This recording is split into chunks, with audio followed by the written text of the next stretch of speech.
at shiresociety.com. That's shiresociety.com. Imagine someone in your community getting in their car, turning on the radio, and hearing the Liberty Radio Network. You can make that vision a reality with your own micro radio station. Visit broadcast.lrn.fm to learn how you can put our programs on the air in your area. You can have LRN.FM running around the clock, and you can even add in your own local shows. Building a radio station is simple, but programming isn't. That's where LRN.FM comes in. Learn more at broadcast.lrn.fm. That's broadcast.lrn.fm. Did you know you can legally exit the U.S. federal income tax system? Well, it's true, and thousands of American nationals are doing it.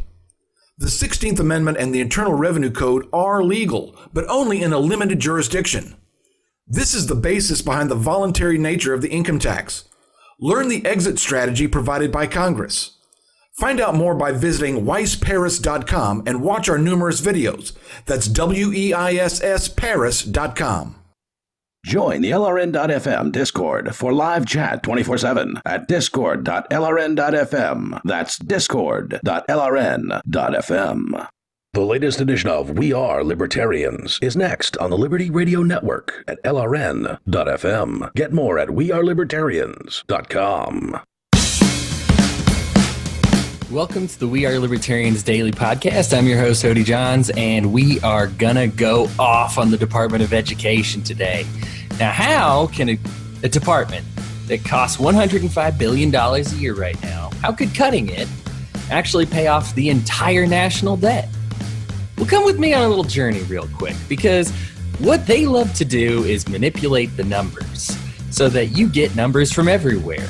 Because surely you wouldn't be able to come up with $21 trillion if you simply cut the Department of Education, would you, and made them accountable for the money they spent? Well, actually, according to Forbes magazine, that's correct. In fact, if we cut them, we would be able to pay off our entire national debt. Now, how could that be? Well, let's see here. In 2010, the federal government spent 10.1% of their money on education, federal spending. Of the total federal spending, 10.1% of it, came from the federal government. It was $105 billion that year federally, meaning the total cost of our education, not just on the federal level, but the total cost, if only 10% of it is $105 billion at the federal level, that means on every level, education costs over $1 trillion per year. That is the same as healthcare, which is our highest cost in the entire nation.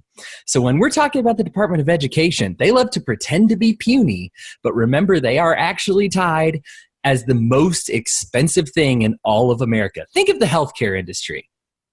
Think of the technology that goes into it, the amount of study, the work, the labor, the prescription drugs, the expense.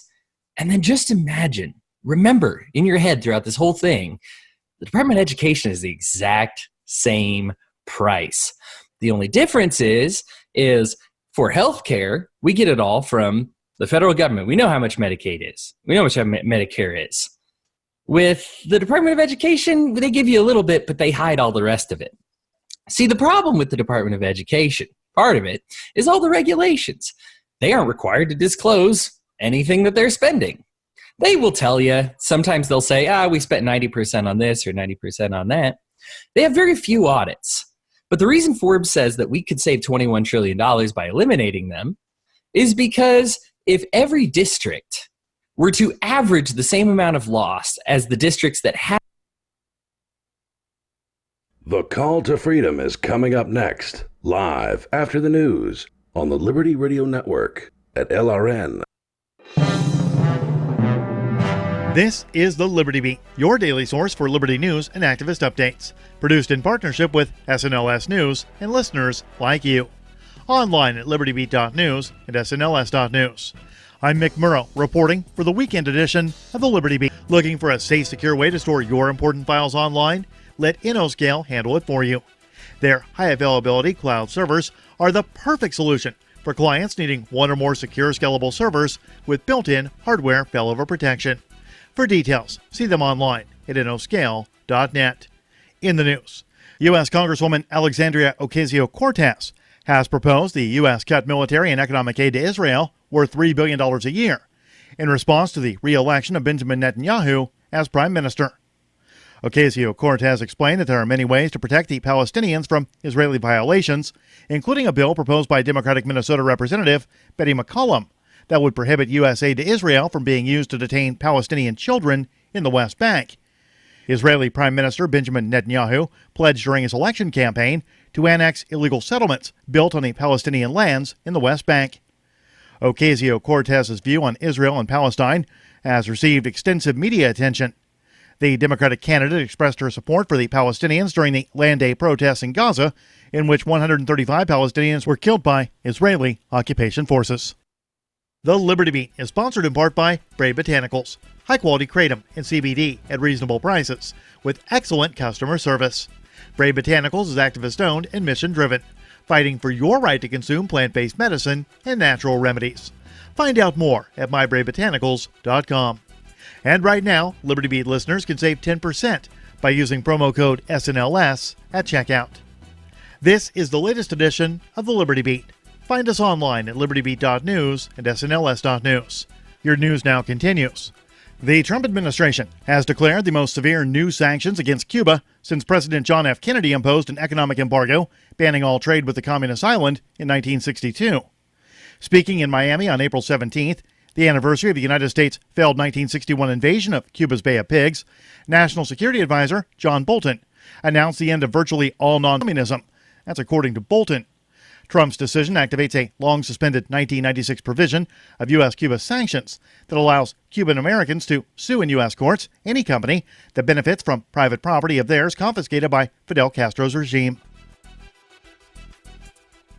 In a highly disturbing video, 4 black men were chained to a table in a prison, while a single white man was allowed access to a knife to brutally stab them. The graphic and hard-to-watch video is now the subject of a federal lawsuit filed earlier this month in the Southern District of Ohio. The Free Thought Project reports the 2 officers, identified only by their surnames of Fay and Dalton, laughed as 4 inmates were brutally stabbed in June of 2017, according to the suit. The cornerstone to the lawsuit is the surveillance video showing the horrifying event unfold as 4 men played cards only to be repeatedly stabbed by a psychotic and violent white supremacist. Shemaki Pugh and Maurice Lee are the plaintiffs in the lawsuit, which is seeking a modest $75,000. The suit claims the victims' civil rights were violated, including that they suffered cruel and unusual punishment because of the inaction of the prison guards.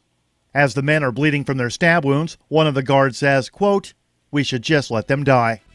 Support for the Liberty Beat comes from the Conscious Resistance Network, featuring videos, news reports, and articles from a spiritual anarchist perspective. Experience the Conscious Resistance at theconsciousresistance.com. How would you like to have your business featured on the Liberty Beat? You can. Just send an email to libertybeat@snls.news for details.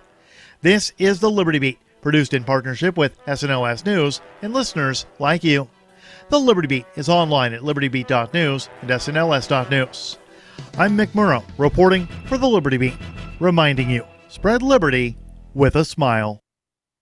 A severe allergic reaction causes Florida to swell up to twice its normal size. And a Ford assembly line worker is thinking about asking out a cute welding robot from work. It's time for the weekly feature with over 14 subliminal and completely unapologetic cues to purchase Energizer batteries. This is the Onion Week in Review. Area man Brett Lucier told reporters Tuesday he was left winded after placing a particularly lengthy lunch order at a local Wendy's.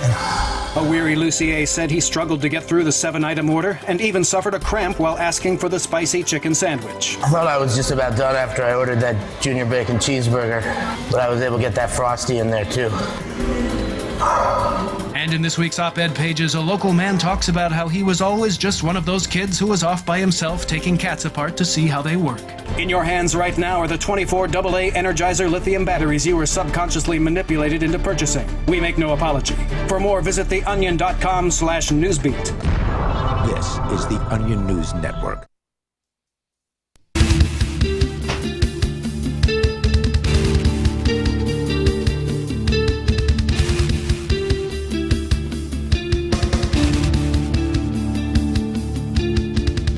Welcome to the Call to Freedom. It is Friday, April the 19th, 2019, and we are live. I am your host, as always, Ari DiMezzo, who composed the music you are listening to right now. You can find that at soundcloud.com/Aria DiMezzo. And I'm joined in the studio today by Michael Hampton from BitcoinHistory.com. And the chat is already going, asking whether or not, the usual, am I a trap? That sort of thing. Are you a trap? Yeah. No.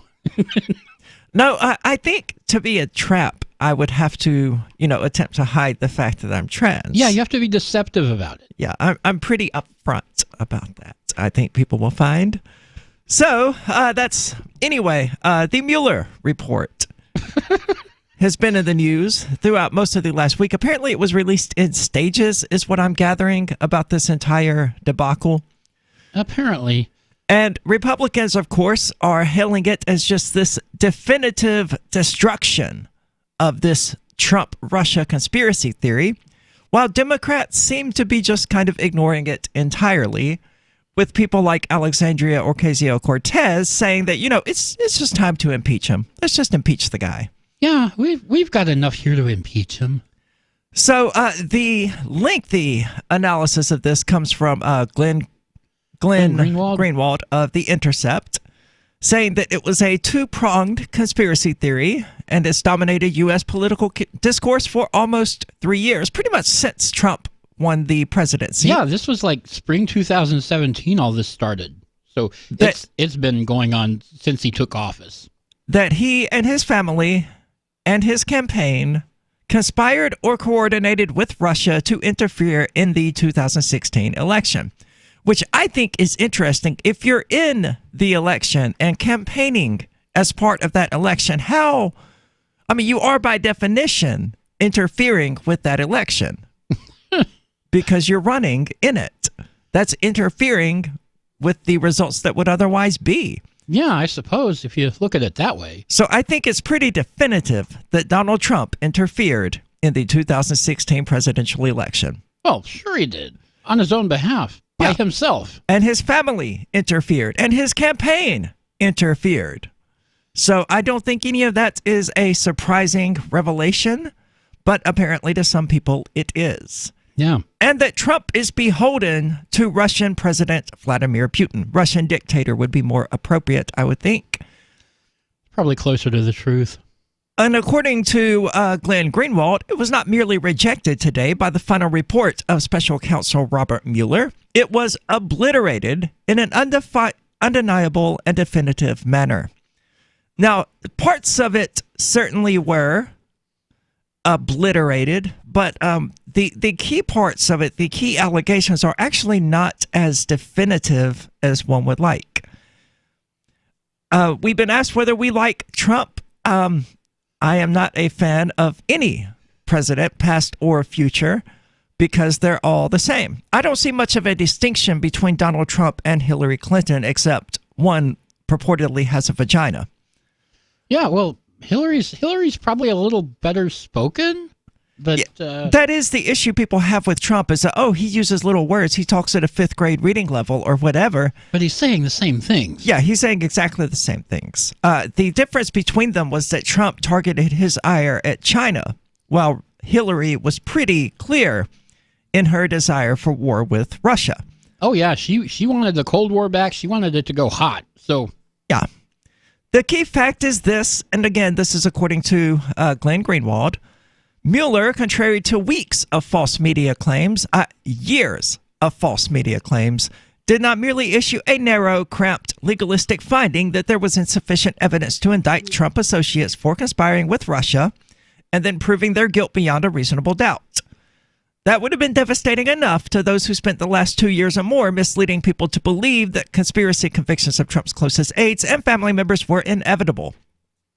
And we've talked about that here on the show repeatedly, because the media has absolutely managed to work this Russian conspiracy, stated matter-of-factly, into all sorts of articles, whether it was related or not. And they still are. Are they? I've not read anything outside of this so far today. But the mandate for Mueller was much broader than that, to state what did or did not happen. And according to The Intercept, that's precisely what he did. In addition to concluding that evidence was insufficient to charge any American with crimes relating to Russian election interference, Mueller also stated emphatically in numerous instances that there was no evidence, not merely that there was insufficient evidence, that key prongs of this 3-year-old conspiracy theory actually happened. As Mueller himself put it, in some instances, the report points out the absence of evidence or conflicts in the evidence about a particular fact or event. Now, this is not surprising. Those who have been watching this skeptically and rationally have noticed a distinct lack of evidence regarding Russia collusion. With regard to Facebook ads and Twitter posts from the Russia-based Internet Research Agency, for example, Mueller could not have been more blunt. The investigation did not identify evidence that any U.S. persons knowingly or intentionally coordinated with the IRA's interference operation. And again, I don't like the characterization of this as interference, because we, the American people in this democratic republic that we have set up, have the right to vote for whoever we want on whatever basis we want, being influenced by whatever sources we want. Yeah, well, apparently by interference, they mean that there was this Russian troll farm that got on Twitter and had lots of fake Twitter accounts. Yes, but that's not interference. That's influence. That's somebody else saying, hey, you need to know this, or we believe this to be true, and we want to influence you with it. It doesn't matter to me whether it's an American saying that, whether it's an Israeli saying that, or an Iranian or a Russian saying that. To me, it's the evidence that matters, and it's completely irrelevant who brings it. That sort of mindset that the left is propagating about this is that your vote is only valid if you are influenced by people on this pre-approved list that we've compiled. Mm-hmm. And Russia is not on that list. So if you vote for Trump because of what you learned or what you were persuaded to believe by Russian trolls, then your vote doesn't count. Yeah, and you are a victim of Russian interference in the election. But again, that's the deceit. It's not interference in the election that they're talking about, and it never has been. That's just a euphemism. What their ire is aimed at is that, Americans were influenced by other people. Americans voted for reasons that they disapprove of. Russians didn't interfere with the election. There were no Diebold machines being hacked as far as we know. Nope. And all of the vote checks that we've done proved to be valid so far, or relatively valid, within reasonable margins of error. Obviously, you got your little isolated instances of double voting here and there, but yeah, but there was no coordinated effort to actually change the outcome of the election results. Instead, what happened was that American voters were influenced, not the election. The election was entirely influenced by American voters, by people literally going out there and voting. It's not about election interference at all. It's about voter interference. It's about their attempt to control what information you have access to on the basis of who provides that information. And we see that again in regard to WikiLeaks and Julian Assange, and their allegation that, we should totally disregard everything about the DNC leaks because it was Russia who provided those to Assange. Uh-huh. But ultimately, it doesn't matter what the source of the information is. It's the information that matters. And you, as an American, you have the right to believe whatever you want to believe. No matter how wrong it is. No matter how wrong it is, and no matter who led you to believe it. It doesn't matter if it was the pastor at your Southern Baptist church or if it was some Russian troll on the internet. You can, if you believe it, you believe it. You do not have to justify that to anyone. And at the same time, it's your responsibility to make sure that you're not believing crap. I don't know if I would go that far. Plenty of people believe crap, and it's not a problem. But you can't blame that on someone else. Well, I mean, to an extent they can. But they don't believe it to be crap. That's a judgment assessment that we're making based on our own beliefs, which may in fact be crap. So it's sort of each side calling the other's beliefs crap, which is why I would say that, you don't have that responsibility because it's a judgment call made by other people and they say the same thing about our beliefs. This is a call to freedom. We're going to get more into the Mueller report, so don't go anywhere. My name is Jacob Hornberger. I'm president of the Future of Freedom Foundation, which Congressman Ron Paul awarded for having an outstanding freedom website. Write us at fff@fff.org, and we'll send you a free 3-month subscription to our monthly journal of libertarian essays and our booklet, Economic Liberty in the Constitution, which George Mason University economics professor Walter Williams praised in a recent column. That's fff@fff.org. Hey, I'm LRN.FM Program Director Ian Freeman. If you're listening to our free-to-air satellite feed in North or Central America, heads up. We've been on the Galaxy 19 satellite since 2010, but now our satellite provider is moving LRN.FM to a new channel on a different transponder. The current channel will stay on the air until the end of May to give you time to transition without any loss of service, so don't delay. I've posted the new channel details at sat.lrn.fm, but in case you're listening with no internet access, if you do a blind scan on your receiver, you should see the new channel at transponder 6, 11.8425 GHz, horizontal polarization, symbol rate 22,000, FEC 3/4. All that information is at sat.lrn.fm, as well as a link to our Patreon, where you can support our channels for just $2 a month. Visit sat.lrn.fm for more information about our international satellite channels, and thanks for listening to LRN.fm.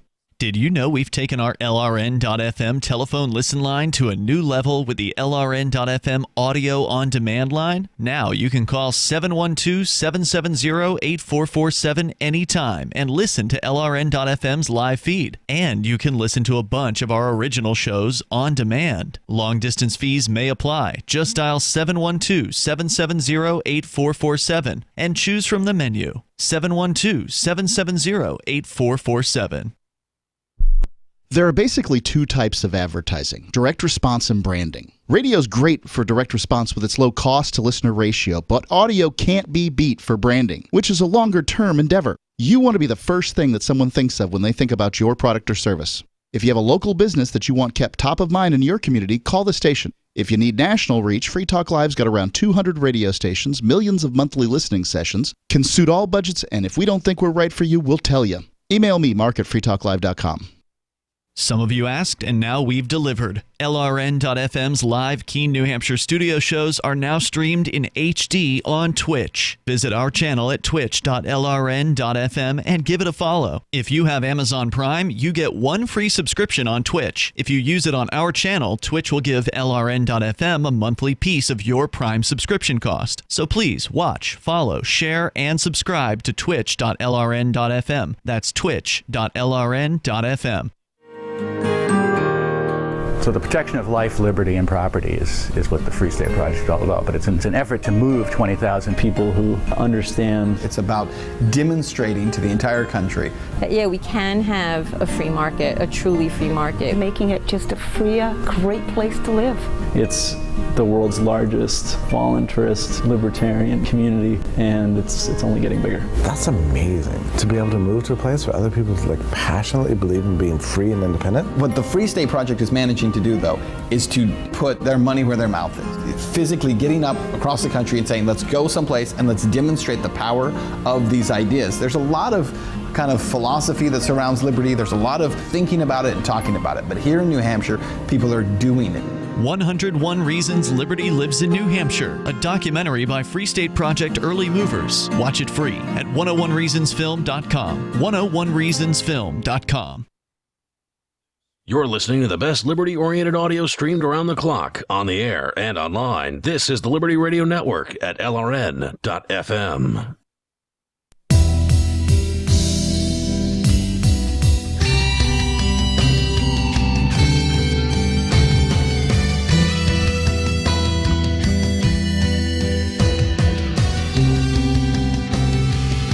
Welcome back. This is the Call to Freedom. As always, you're invited to give us a call. That number is 603-283-6160. Again, that's 603-283-6160. Or if you prefer clearer quality, you can use the Discord call-in lines, which you can find at discord.lrn.fm. So we've been talking about the Mueller report and how Republicans are, in some cases rightly, but in other cases wrongly, hailing it as, the complete obliteration of the Russiagate conspiracy theory. And I can't believe I just said Russiagate. Oh. I hate myself so much for that. But that's what they're calling it. because everything is gate. Everything is a gate. We don't know why. So anyway, as we were talking about, their allegation isn't anything regarding the actual election process. That's a euphemism that they're using because they don't want to actually say what their real issue is. And their real issue is that some Americans may or may not have been influenced to vote for Trump for reasons that they disapprove of. And therefore, their votes shouldn't count. That's what this comes down to. If you believe the stuff you read on Twitter and voted for Trump, you don't count. Yeah, that's exactly what they're actually getting at. But of course, they don't have the courage to actually stand up and say that. So instead, they've been perpetuating this myth for the better part of 2 years at least, perhaps 3, because they don't want the American people to be influenced by things that they don't control. They even I remember, I think it went defunct very quickly, but they created a website cataloging fake news. It was supposed to be decentralized. I expected to see anarchistgmail.com on there because at the time it was a pretty popular site. I mean, it was popular enough that I ended up on the Call to Freedom because of what I was writing there. It never did, funnily enough. But I don't remember now what the website was actually called, but it was basically just a list of websites that the left didn't like. So to get a further sense for how definitive the report's rejection is of the key elements, consider Mueller's discussion of efforts by George Papadopoulos, Joseph Misford, and 2 Russian nationals, whereby they tried to, quote, arrange a meeting between the campaign and Russian officials to talk about how these 2 sides could work together to disseminate information about Hillary Clinton. As Mueller puts it, no meeting took place. And again, even if it did, who cares? If there is information about Hillary Clinton that is damaging enough that a release of it by Russians or the Trump campaign or anybody, could damage her standing, I want to know that information. I think that we, the American people, have the right to that information, regardless of who brings it to us. So several of the media's most breathless and hyped bombshells were dismissed completely. Regarding various Trump officials' 2016 meetings with a Russian ambassador, Mueller said they were brief, public, and non-substantive. Concerning the much-hyped change to GOP platform regarding Ukraine, Mueller wrote that the evidence does not establish that one campaign official efforts to dilute a portion of the Republican platform was undertaken at the behest of candidate Trump or Russia. Now, I don't know what they're referring to because the part of the 2016 change to the GOP platform that I was interested in was Mike Pence's responsibility for adding conversion therapy as I think they described it as a humane method of dealing with LGBT people. No, there's nothing humane about that. No, so they enshrined conversion therapy at the 2016 GOP thing. And I think rather than, focusing on this Russia crap, the Democrats would probably serve their interests better by calling attention to that. Yeah, well, I seem to recall they did, but it really didn't go very far in the news. I don't recall whether or not they did. I only remember seeing it mentioned offhandedly for about 2 days before it went right back to Russia. So Mueller also characterized a widely hyped meeting between then Senator Jeff Sessions and Kislyak as one that did not include any more than the passing of information than a passing mention of the presidential campaign. Now, what I find, I guess, disturbing about this would be the way the Republicans are taking this and holding it up as definitive, even though that statement is 100% contingent upon Jeff Sessions' evidence about that meeting. So he basically said, no, I didn't give them, I mentioned the presidential campaign in passing, and Mueller had no evidence to go on.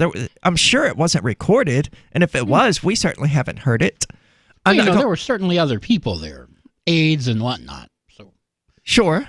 Who knows? He might have actually talked to the Russian ambassador. He may very well have. The details may very well be in the report. Regarding one of the most cited pieces of evidence by Trump or Russian conspiracists, that Russia tried once Trump was nominated to shape his foreign policy posture toward Russia, Mueller concluded that there is simply no evidence to support it.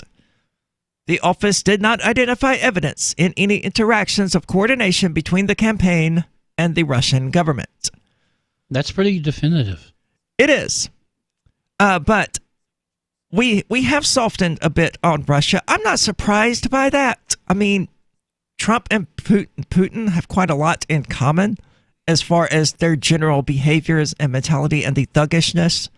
I mean, he's one of those entitled white dudes who's all about strength and all of that, you know? Right. He would obviously get along well with a former KGB agent. Oh, yeah. Trump himself, I'm sure, he reminds me a lot of Himmler, really, in that he was never in the military, but he wants to be seen in that same sort of perspective. And that's not to say Trump is a Nazi. Let me be clear. I don't think that Donald Trump is a Nazi. He's probably not, but when I think about, people who really wish they had been part of the military indoctrination program that could have become military heroes on their strength and virtue and all of that, Himmler is the guy who comes to mind. In other crucial areas, Mueller did not go as far as to say that his investigation did not identify evidence, but nonetheless concluded that his 22-month investigation did not establish, good God, this guy is the worst writer I have ever seen. How is he popular? Not only did he say, did not go so far as, that's grammatically incorrect, and you learn that in like the 3rd grade. It's didn't go as far as. You don't go so far as. But then he goes on with this sentence, just totally convoluted. I have it right in front of me, and I don't fully process it. Thanks for nothing, Glenn Greenwald. Regarding alleged involvement by Trump officials or family members in the Russian hacks, for example, Mueller explained the investigation did not establish that members of the Trump campaign conspired. Okay, so yeah, there was no evidence that Trump conspired with the Russians. That's a horse that it really is not worth beating at this point. Another thing I don't like about this article, in fact, is how Glenn Greenwald just keeps focusing on that. So much so that he's including excerpts of the report and highlighting those. Hey, we're not... Guy on D-Live, Haskell Warrior, we are not alleging that there was any Russian collusion. In fact, we've been saying since the whole thing began that it's BS being propagated by the left. This is the Call to Freedom. We'll be back in a moment. There is no such thing as attention span, according to Jerry Seinfeld, who figures that people have an infinite attention span if you are entertaining them. Hey, he's kept us from channel surfing for several decades, and now he's making more millions as a Las Vegas headliner. With money and attention so scarce now, effective communication skills have never been more important, especially if you're looking for work. So choose every single word as though it was the last word the person you're speaking to will hear.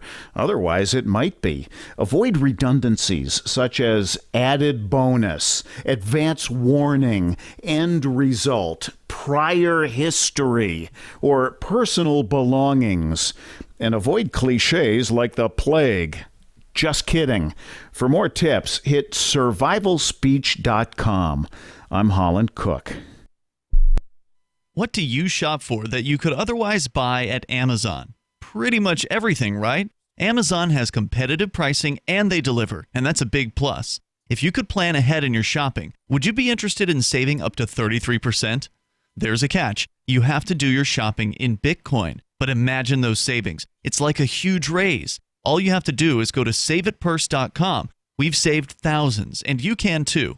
Plan ahead and save. Saveatpurse.com. Would you like to hang out with Penn Jillette? He's keynoting Freedom Fest this year. I, for one, am thrilled. Freedom Fest is the largest liberty-oriented gathering in the world. They take a Big Ten approach with libertarians, conservatives, liberals, anarchists, and just open-minded people mingling together to hear real debates, share real solutions, and converse freely. This year's theme is the Wild West, a time of liberty and opportunity, or a time of anarchy and violence. Maybe both. Go to freedomfest.com/FTL and get your tickets now. Freedom freedomfest.com/FTL. Not convinced yet? Hey, I understand. It's a high-end event, even with coupon code FTLEB. Sure, you're likely to receive investment advice that'll make that sum seem paltry, but I have something special for you. Go to freedomfest.com/FTL and you'll get the 5 best speeches from last year for free. Call it a test drive. Do yourself a favor and go to freedomfest.com/FTL. freedomfest.com/FTL. Use coupon code FTLEB for a discount.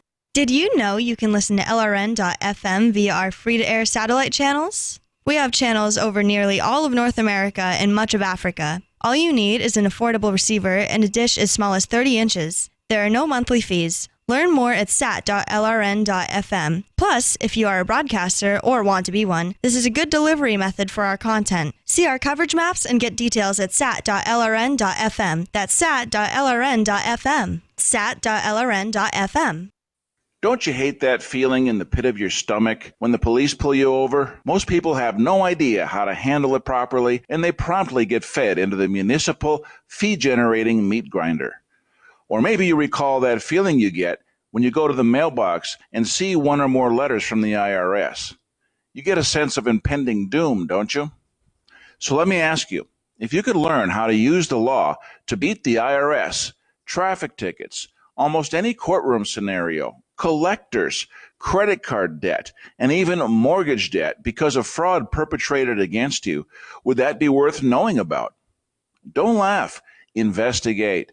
Check out the life-changing benefits of the Lighthouse Law Club at their website, lighthouselaw.club. That's lighthouselaw.club. And while you're at it, visit the Lighthouse Law Club YouTube channel. You might be in for a pleasant surprise. Do you love Twitter? Make sure you favorite the LRN.FM Twitter account so you can receive our tweets at twitter.lrn.fm. That's twitter.lrn.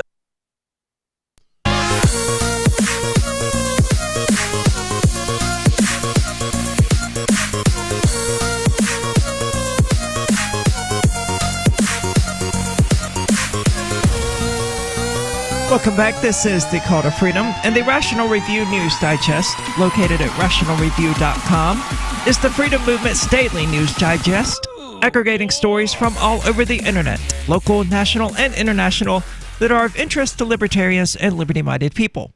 They include podcasts, videos, blogs, and news articles, and are now a source for people to receive the Call to Freedom's podcasts. So be sure to check them out at rationalreview.com to stay up to date on all the happenings in the wider world.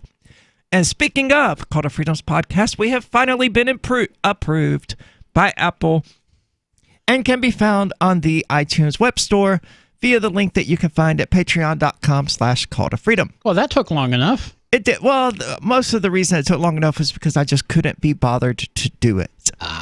But once I did, I submitted it and they were like, hey, no, this looks like your first ever podcast. Are you testing? Yeah. Are you testing? Let us know when you upload your first episode. So I went to the RSS feed and I was like, yep, there's 49 uploaded episodes here just from the past 3 months since we moved to Podbean. So I don't know what you people are talking about. So I said that, or something a bit more diplomatic than that. And they respond very quickly. They're like, oh, well, see, you missed these fields here, which are located separately there on Podbean. So you'll have to find those and fill them out. So I did that and resubmitted, and they finally got back to us today. A few hours ago, in fact. Also, interesting news, totally unrelated to any of that. It's just what I've been up to today. And the reason I left the house 2.5 hours ago, I had to go buy Planned Parenthood because I ran out of my estrogen and spironolactone. And these people are awesome, right? I love Planned Parenthood. And it's not because they do abortions or anything like that. It's just because they're really freaking friendly. And I had no appointment or anything like that. I tried calling, but because I'm currently using Google Hangouts to make my calls, I had no callback number. And they wanted me to leave a message. So I was like, I'll just go there. So they saw me as soon as I walked into the door without an appointment. They brought me to the back. And I sat down with the doctor there, and I have been upped to 300 milligrams of spironolactone, which, as I understand it, is 50% more than the maximum dosage people are supposed to take. Wow. Yeah, and apparently it's because even at 200 milligrams of spironolactone, my testosterone levels are too high. Still in normal ranges after taking 8 milligrams of estrogen and 200 milligrams of spironolactone, still having normal ranges of testosterone. So my little jewels are working hard, apparently. Working overtime. Yeah. So that's going to be interesting for the next few days as I adjust to a new hormonal body chemistry. Not looking forward to that. And of course, that's pretty much the only interesting stuff going on. That and the podcast, which, as I said, is now available finally on iTunes. So I look forward to seeing the bump in the statistics. We're actually doing really, really well. We're gaining about 150% of listeners consistently each week, which if it continues along that trajectory, then 6 months from now we'll be at, 750 downloads per day. Yeah. Which would just be staggering. I'd love to see that. Me too. I am going to start, I think, and I've got you here in the studio, so I guess we can discuss that at a break. Putting Aria Uncensored on a separate channel, I don't think would be effective. Well, I mean, it would be relatively effective, sure. I would like to put it on a different section of the Podbean website, so I only have to pay for one thing a month. Technically, Aria Uncensored is not related to Call to Freedom. I just happen to do both shows, and in a very roundabout way, it would qualify as using Call to Freedom funds to, what's the word I'm looking for, to support a different show. Right. Well, we can discuss. Is the show really that different, though? It is. I mean, it doesn't have you on it. It doesn't have Chris on it. You've been invited to be on it, and if it has you on it. Yeah, but it's nothing. What are you talking about? It is nothing like Call to Freedom, though. I'm not going to drink anymore for Aria Uncensored, at least not for a while. I'm instead going to do the next episode. I think I'm trying to get Derek J. Freeman to join me for it because he's a really interesting character. We've never sat down to do a show together, so what better time to do that than Aria Uncensored, which, for those who have never seen it, airs here on DLive and Twitch and YouTube at 10 o'clock p.m. Eastern Standard Time, and I do the show topless. So that's a lot of fun. And the previous 2 episodes, I was increasingly drunk throughout them. They start off the rails, and they proceed to be just absolute train wrecks. So, highly worth watching, in my opinion. So, if Derek J. isn't going to join me for the next episode of Aria Uncensored, oh my God, yeah, I'll get to that in a moment, Packet Sniffer. I've decided I'm going to do the next episode on shrooms, which is which is going to be a bit better than doing it on alcohol. Have you done shrooms before? Oh yeah. Okay. Yeah.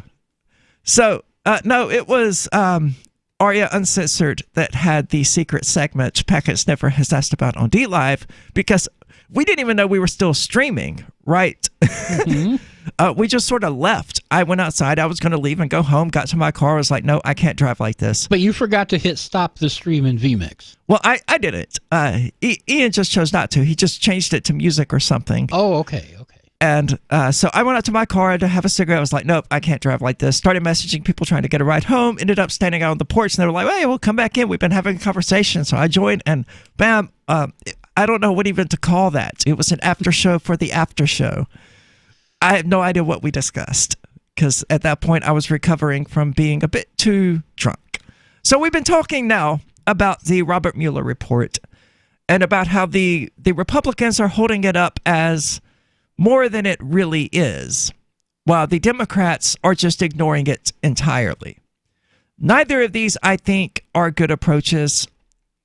Ultimately, Greenwald is right in that Democrats did praise Mueller as having lots of integrity and being incorruptible, and he was going to dig down to the truth and all of that, right? But when he finally did, they have nothing to say about it. So, moving on, even low-level ancillary, blah, blah, blah. All the way back in March 2017, in reporting that even anti-Trump intelligence officials were warning Democrats there was no solid evidence of a Trump-Russia conspiracy. Shocking. Greenwald predicted that the appointment of a special counsel, which he vehemently favored. How do you vehemently favor something? That's like very passionately, I guess. That's like oozing beauty or something. I mean, those two words Some people do that. Those two words just don't go together, though. Ooze does not sound like a beautiful. And vehement, I'm pretty sure vehemently implies negative connotations. I'd have to Google it. But I am not a fan of that word choice. I don't like this guy. He's a terrible writer. But he said that finding evidence of financial impropriety by Paul Manafort, unrelated to the 2016 election, as well as a possible indictment of someone like Carter Page for acting in concert with the Russian government.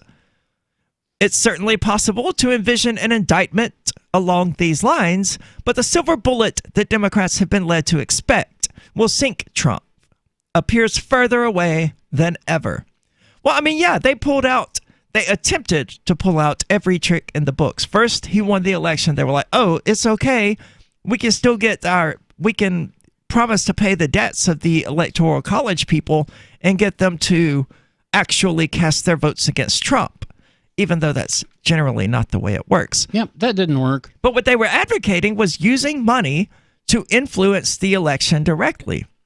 It was to have this elite cabal of people, which they don't even support, giving them a lot of money and convincing them to vote the way they wanted them to vote. Meanwhile, the Democrats are the party of, oh, we need to get money out of politics. Except when it benefits them. Yeah.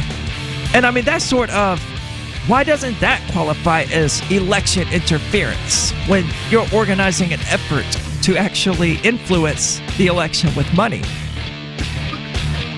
It's just a mess. Because they did it.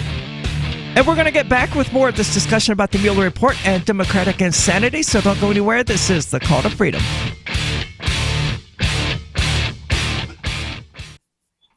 Looking for a great real estate investment? Consider New Hampshire, which is ground zero for the Liberty Movement. Your first call should be to Mark Worden from Porcupine Real Estate. He's more than just a real estate agent. He's your New Hampshire concierge. Where are the best places to live? Do you want farm, city, the burbs, or forest? Do you want a duplex or multifamily building so that renters pay your mortgage? There are homes in all price ranges in New Hampshire, and Mark can help with financing too. Invest in liberty and property. Mark Worden can help. PorcupineRealEstate.com.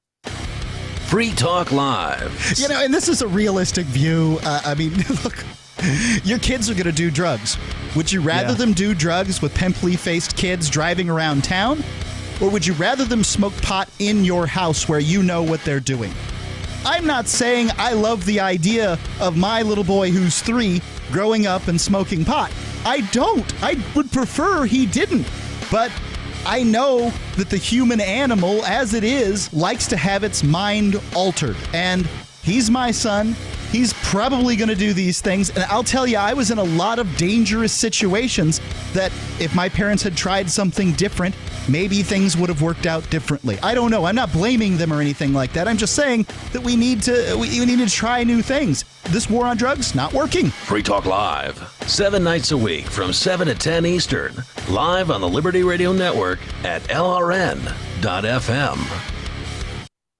Now that you've found the Liberty Radio Network at LRN.FM, you may want to help expose others to our great programs. To assist you in doing so, you'll find resources at promote.lrn.fm, including details on how to get a free bumper sticker, quarter-page flyers you can print out and distribute, banners for your website, as well as files that will allow you to make your own custom banners and graphics. Visit promote.lrn.fm and help bring new listeners to the Liberty Radio Network. That's promote.lrn.fm.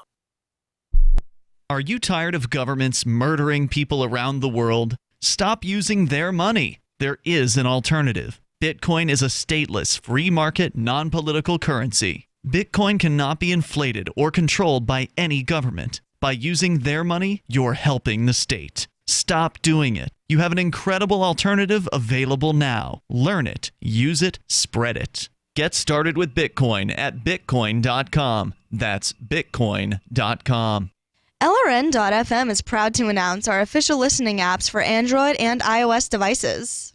Now you can easily tune into our streams anywhere, anytime on your smartphone or tablet. Just visit apps.lrn.fm or search for LRN.FM in the Android or Apple app stores. Please download, rate us 5 stars, then share the link on your social media and let your friends and family know how you're listening to LRN.FM. Download it now, free at apps.lrn.fm. Is spreading the message of liberty, cryptocurrency, and peace around the globe worth $2 per month to you? As you may already know, in addition to our internet feed, LRN.FM broadcasts on free-to-air satellite across North and Central America, as well as Sub-Saharan Africa. And we've been available on satellite for free 24/7 since 2010. The LRN.FM free-to-air satellite signal is reaching some of the most oppressive regimes in the world, and there's no doubt our ideas are making an impact. You can learn more about the channel's impact by watching the 3-minute video at fund.lrn.fm. If you'd like to help free minds globally with our ideas of liberty, cryptocurrency, and peace, you can donate as little as $2 per month via fund.lrn.fm.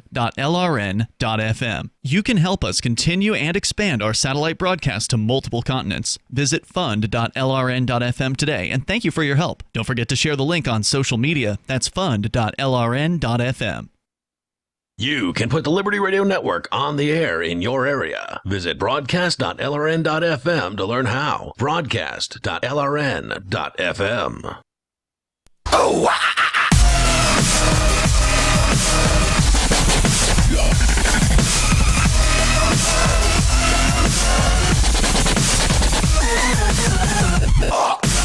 Welcome back. This is the Call to Freedom. And if you've ever wanted to have sex with prostitutes and then arrest them, bust people for drugs and then sell the drugs on the side for a nice little bonus, or just enjoy the power rush of being a cop without all the paperwork, then you should try the Thin Blue Line game, which can be found at thinbluelinegame.com. It's the only card game in the world that allows you to shoot someone over a broken taillight and then escape accountability with the magical phrase, "I feared for my life." You know, typical cop stuff. Get it now at thinbluelinegame.com. Assault and battery is not included, but for a limited time you can order your copies and use the coupon code CTF to have all shipping costs waived. So go get it. That's thinbluelinegame.com. And at this point, I'm not sure how limited the amount of time you can use that coupon code is. I need to message them about that, I imagine. Yeah, that's been active for a little while, so limited it might stop working anytime now. We don't know. Yeah, I imagine, though, that it's perpetual and that the reason they're doing it is because they're curious how many of their purchases are actually coming as a result of the sponsorship agreement. Yeah, that's why they use coupon codes in the first place. Right. So maybe go buy it. You get a cool little card game, and you can support our show in the process. Yeah, I haven't actually played the game yet. You have, as I understand it. I have indeed played it just once. Outside of work with a friend of mine when I got there early one day. It's entertaining. If you don't like cops, you will find it much more entertaining than if you do like cops. Yeah, that's a good way to put it. But if you like cops, you're probably not listening to our show in the first place. So that's true. So anyway, this Robert Mueller report is apparently a big goose egg, or it's reporting a big goose egg. The result of it all was that not a single American, whether with the Trump campaign or otherwise, was charged or indicted on the core question of whether there was any conspiracy or coordination with Russia over the election. What about that redheaded Russian chick arrested in Florida? Why doesn't she count? Yeah, well, she was doing something with the NRA, and she wasn't, as far as I know, she wasn't messing with the election per se. Well, none of them were. They were attempting to influence it, and I'm sure she did as well, posting on Twitter, hey, you don't need to vote for Hillary. She's a psychotic nutcase who wants to declare war on Russia. So apparently, if someone who's Russian has an opinion and expresses it on Twitter, that's interference in the election. It would seem that way. I mean, especially if they're located within Russia. And that's insane. It's absolutely insane. It's not a road we should ever have allowed ourselves to go down. Somebody should have said, oh, I don't like that Twitter and Facebook are being used by Russians to influence American voters. And somebody else should have said, well, then influence them otherwise, you crybaby, and shut up. Because that's the way this should work, right? Yeah, but the way it actually works is you censor the people who have opinions that you disagree with. Sadly, you are correct. And that's why we tend to allow people who have opinions that we don't agree with here on the Call to Freedom. fairly often, in fact. Hasn't happened in about a week. The main caller I'm thinking of is kind of pissed at me. Uh-oh. Yeah, well, we didn't take his call. Oh, no. Well. We only let him rant for 2 segments one day. Oh, my. What a... Yeah. But these facts are fatal to the conspiracy theorists who have drowned U.S. discourse for almost 3 years with a dangerous and distracting fixation on a fictitious espionage thriller involving unhinged claims of sexual and financial blackmail, nefarious infiltration of the U.S. government by familiar foreign villains, and election cheating that empowered an illegitimate president. Oh, right. That's it. She was supposed to have had sex with somebody. I can't remember who. Oh, that's right. She was. Yeah, I don't recall now either. But that was it. She was supposed to... We're talking about the redheaded Russian woman in Florida, I think it was, who was ultimately arrested for being a Russian spy because she was a gun activist who I think had sex with somebody at the NRA or something like that. And they're like, we do not approve of you using your vagina. No, you're not allowed to do that. You're from Russia. Yeah, that's espionage. So they got the exact prosecutor and investigation that they wanted, and he could not establish that any of this happened. And in many cases, he established that it did not, which alarms me, being a freedom advocate and an advocate of the idea that a person is generally innocent until they're proven guilty. The Mueller report here, the Mueller investigation, seems to have been conducted in an effort to establish Trump's innocence in as much as it was to establish his guilt. From my point of view, it was never about establishing his innocence, right? He was going to be innocent. No, they wanted him to go as far as he possibly could to find anything they could on Trump or anybody that worked for Trump. Right. And that they didn't find that is proof of his innocence, allegedly. And I'm not a fan of that. I think his innocence doesn't need proof. The anticlimactic ending of the Mueller investigation is particularly stunning, given how broad Mueller's investigative scope ended up being, extending far beyond the 2016 election into years' worth of Trump's alleged financial dealings with Russia and obviously Manafort's with Ukraine and Russia. There can simply be no credible claim that Mueller was, in any meaningful way, impeded by scope, resources, or topic limitation from finding anything for which he searched. Despite efforts today by longtime conspiracy theorists to drastically move goalposts so as to claim vindication, the historical record could not be clearer that Mueller's central mandate was to determine whether crimes were committed by Trump officials in connection with alleged Russian interference over voters. And he keeps saying interference in the election, and that continually bothers me because it's a deceitful euphemism. No, it's not what happened. The first paragraph of the New York Times article from May 2017 announcing Mueller's appointment leaves no doubt about that. Coming to us from the New York Times article, the Justice Department appointed Robert S. Mueller III, a former FBI director, as special counsel on Wednesday to oversee the investigation into ties between President Trump's campaign and Russian officials, dramatically raising the legal and political stakes in an affair that has threatened to engulf Trump's 4-month-old presidency. Yeah, because they wouldn't shut up about it. Right.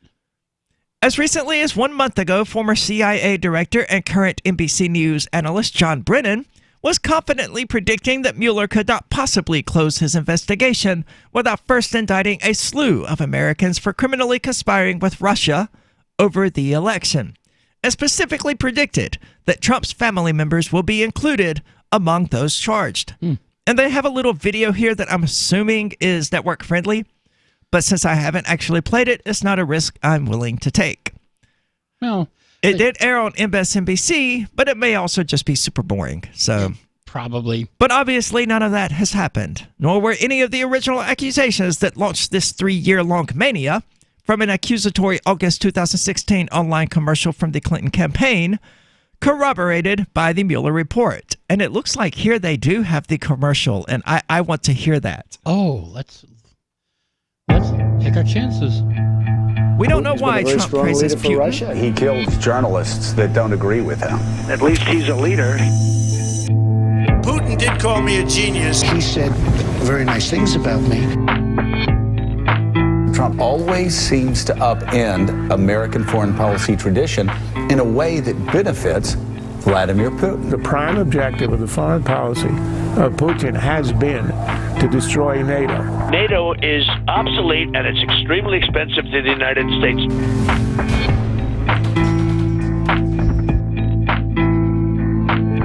Manafort has represented the pro-Vladimir Putin Prime Minister in the Ukraine, Yanukovych.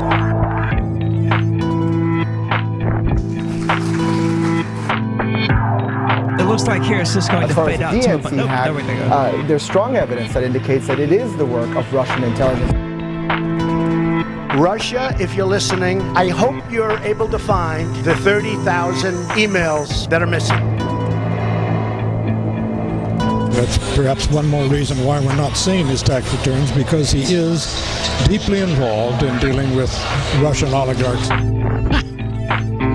Is he getting money from Russia? Is his business built on Russian loans? I mean, that's a common tactic of the media, is to phrase their accusations as questions in order to plant that seed in people's minds. Right. Then you doubt. Yeah. You question. So, apparently there was nothing to it. Interestingly, on the subject of NATO, and that's something I want us to get into when we get back here in just a moment, because I have been reading the 1980 meeting from the Bilderberg Group that was leaked via WikiLeaks. Yes. Okay. And it outlines pretty clearly the formation of the European Union, and it hits at the same criticisms. I will draw the connection when we get back. I don't have the time to at the moment. But the Bilderberg Group, super fascinating. We're going to get into it. Hey, I'm LRN.FM Program Director Ian Freeman. If you're listening to our free-to-air satellite feed in North or Central America, heads up. We've been on the Galaxy 19 satellite since 2010. But now our satellite provider is moving LRN.FM to a new channel on a different transponder. The current channel will stay on the air until the end of May to give you time to transition without any loss of service, so don't delay. I've posted the new channel details at sat.lrn.fm, but in case you're listening with no internet access, if you do a blind scan on your receiver, you should see the new channel at transponder 6, 11.8425 GHz, horizontal polarization, symbol rate 22,000, FEC 3/4. All that information is at sat.lrn.fm, as well as a link to our Patreon, where you can support our channels for just $2 a month. Visit sat.lrn.fm for more information about our international satellite channels, and thanks for listening to LRN.fm. There are lots of ways to listen to Free Talk Live. Our podcast has been around since podcasts began, and now the FTL feed is loaded with content besides our full show archives. Did you know that we make it easy for you to customize your podcast subscriptions? We have different feeds, one that includes only our full shows, one with just the Daily Digest, and one with just the Edgington Post. You decide what you listen to. It's quick and easy to customize your feeds at feeds.freetalklive.com. That's feeds.freetalklive.com. So you've signed the Shire Society Declaration and are planning your move to New Hampshire to be around more liberty-oriented people. Next, sign up for the Shire Society Forum at forum.shiresociety.com. There are a bunch of people there who are already in the Shire, and they want to meet you. If you're already in the Shire physically, you should also come by the forums. Remember, not everyone uses Facebook. New people are signing up for the Shire Society Forum every month, so drop in and say hello at forum.shiresociety.com. More of the Call to Freedom is coming up next, live after the news on the Liberty Radio Network at LRN. This is the Liberty Beat, your daily source for liberty news and activist updates. Produced in partnership with SNLS News and listeners like you. Online at libertybeat.news and snls.news. I'm Mick Murrow, reporting for the weekend edition of the Liberty Beat. Gold is trading around $1,276. Silver at $14.98. And Bitcoin is trading around $5,275. Today's prices are brought to you by InnoScale. Take off with Managed Cloud. Looking for a safe, secure way to store your important files online? Let InnoScale handle it for you. Their high availability cloud servers are the perfect solution for clients needing one or more secure, scalable servers with built-in hardware failover protection. For details, see them online at InnoScale.com. www.libertybeat.net. In the news, U.S. Congresswoman Alexandria Ocasio-Cortez has proposed the U.S. cut military and economic aid to Israel worth $3 billion a year in response to the re-election of Benjamin Netanyahu as prime minister. Ocasio-Cortez explained that there are many ways to protect the Palestinians from Israeli violations, including a bill proposed by Democratic Minnesota Representative Betty McCollum that would prohibit U.S. aid to Israel from being used to detain Palestinian children in the West Bank. Israeli Prime Minister Benjamin Netanyahu pledged during his election campaign to annex illegal settlements built on the Palestinian lands in the West Bank. Ocasio-Cortez's view on Israel and Palestine has received extensive media attention. The Democratic candidate expressed her support for the Palestinians during the Land Day protests in Gaza, in which 135 Palestinians were killed by Israeli occupation forces. The Liberty Beat is sponsored in part by Brave Botanicals, high-quality kratom and CBD at reasonable prices, with excellent customer service. Brave Botanicals is activist-owned and mission-driven, fighting for your right to consume plant-based medicine and natural remedies. Find out more at mybravebotanicals.com. And right now, Liberty Beat listeners can save 10% by using promo code SNLS at checkout. This is the latest edition of the Liberty Beat. Find us online at libertybeat.news and snls.news. Your news now continues. The Trump administration has declared the most severe new sanctions against Cuba since President John F. Kennedy imposed an economic embargo banning all trade with the communist island in 1962. Speaking in Miami on April 17th, the anniversary of the United States' failed 1961 invasion of Cuba's Bay of Pigs, National Security Advisor John Bolton announced the end of virtually all non-family travel to Cuba and placed new limits on the money Cuban Americans can send to family on the island.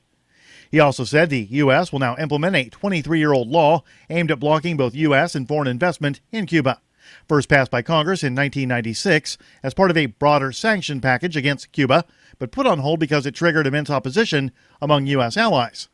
The anti-media reports the harsh new sanctions reverse the disastrous Obama-era policies and finally end the glamorization of socialism and communism.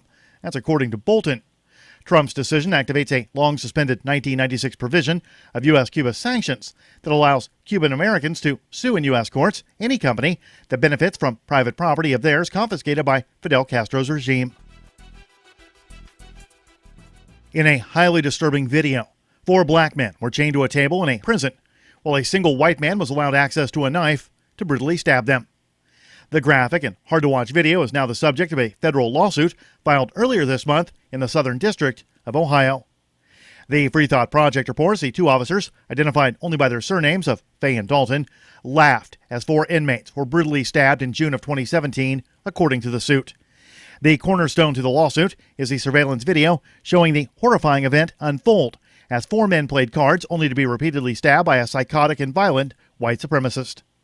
Shemaki Pugh and Maurice Lee are the plaintiffs in the lawsuit, which is seeking a modest $75,000. The suit claims the victims' civil rights were violated, including that they suffered cruel and unusual punishment because of the inaction of the prison guards. As the men are bleeding from their stab wounds, one of the guards says, quote, "We should just let them die." Support for the Liberty Beat comes from the Conscious Resistance Network, featuring videos, news reports, and articles from a spiritual anarchist perspective. Experience the Conscious Resistance at theconsciousresistance.com. How would you like to have your business featured on the Liberty Beat? You can. Just send an email to libertybeat@snls.news for details. This is the Liberty Beat, produced in partnership with SNLS News and listeners like you. The Liberty Beat is online at libertybeat.news and snls.news. I'm Mick Murrow, reporting for the Liberty Beat, reminding you, spread liberty with a smile. As of today, the average cost of a pack of cigarettes has gone up to 2 hand jobs and a stick of beef jerky. For more, we go now to Onion News Network prison economics expert Hal Rogan. The prison economy runs on cigarettes. They're involved in every economic transaction at some stage, from contract killings to naked woman picture acquisition. Right. That's why we've got shampoo at 6 batteries. We've got tattoos at 50 commissary stamps. Now, for what it's really like out there in the market, let's check in with major cigarette trader Big Dap Ramirez. Big Dap, nice to see you again. Thanks, Rick. Good to see you. What's happening, Hal? How's it going, Big Dap? Now, it's obviously a boom time for cigarettes. cigarettes right now. I'm getting a lot of hand But with jobs. prices this high, analysis shows you're going to be seeing a drop-off in real sales soon as consumers turn to smoking grass fajos. Look, we've been through this before. The market teaches us not to panic. But if I learn anything in this game, it's that a wife or girlfriend will pass off a few decks in the boneyard. Supply will normalize, and we'll see cigarettes returning to a single hand job or less. Big Dap, best of luck to you. We'll keep checking in on the story with Hal throughout the day. Thanks, Rick. Moving on to some happier news. In Atlanta today, 2 snitches were beaten to death. This is the Onion News Network.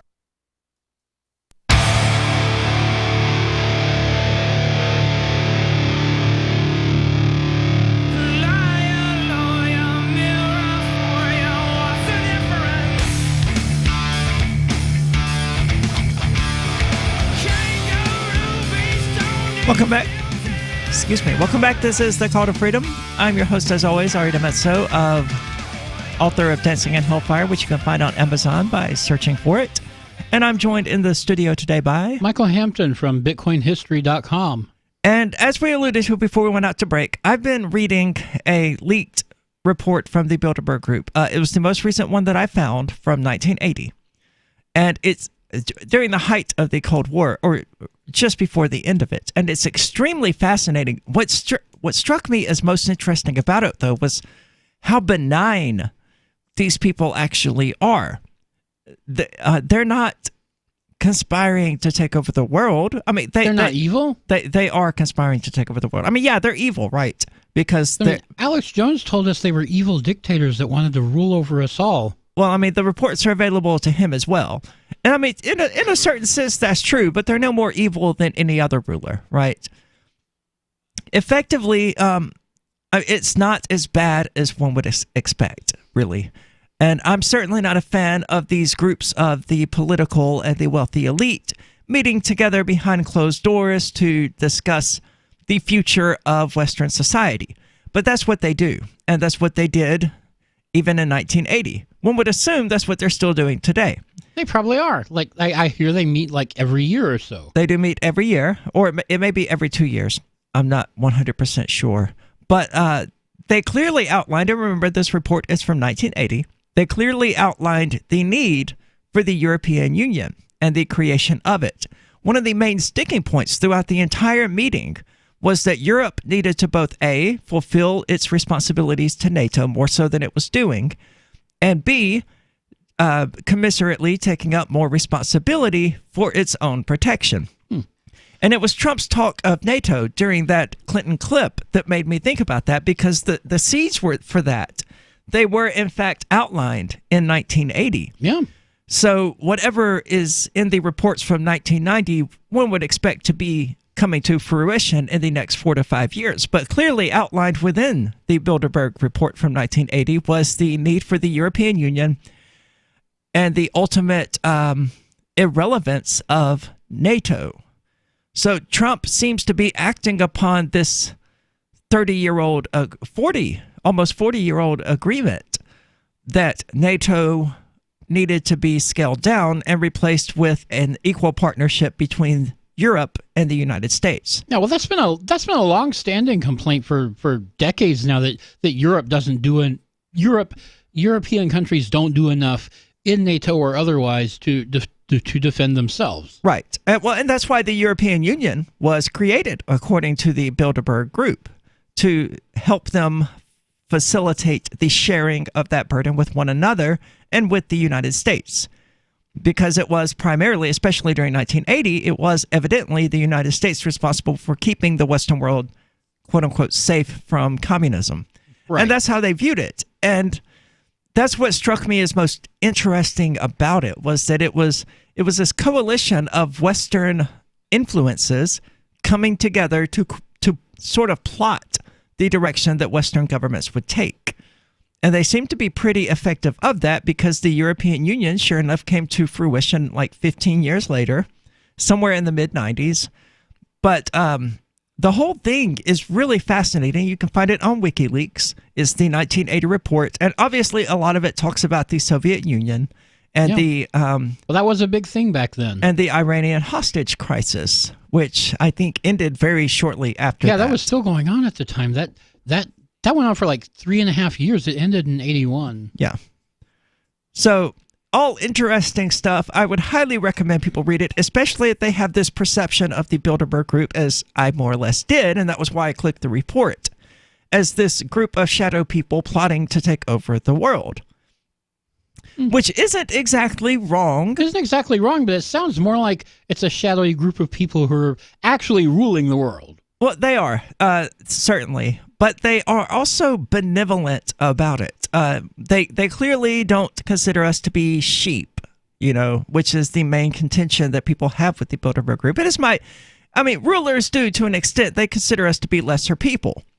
But overwhelmingly within the report, they present themselves as being concerned with our lives, wanting to improve the economy. And the euro was actually mentioned as early as 1980 as a need for a separate currency between the United States and the European Union, so that when economic hardship fell upon one of them, it didn't hit the entire Western bloc.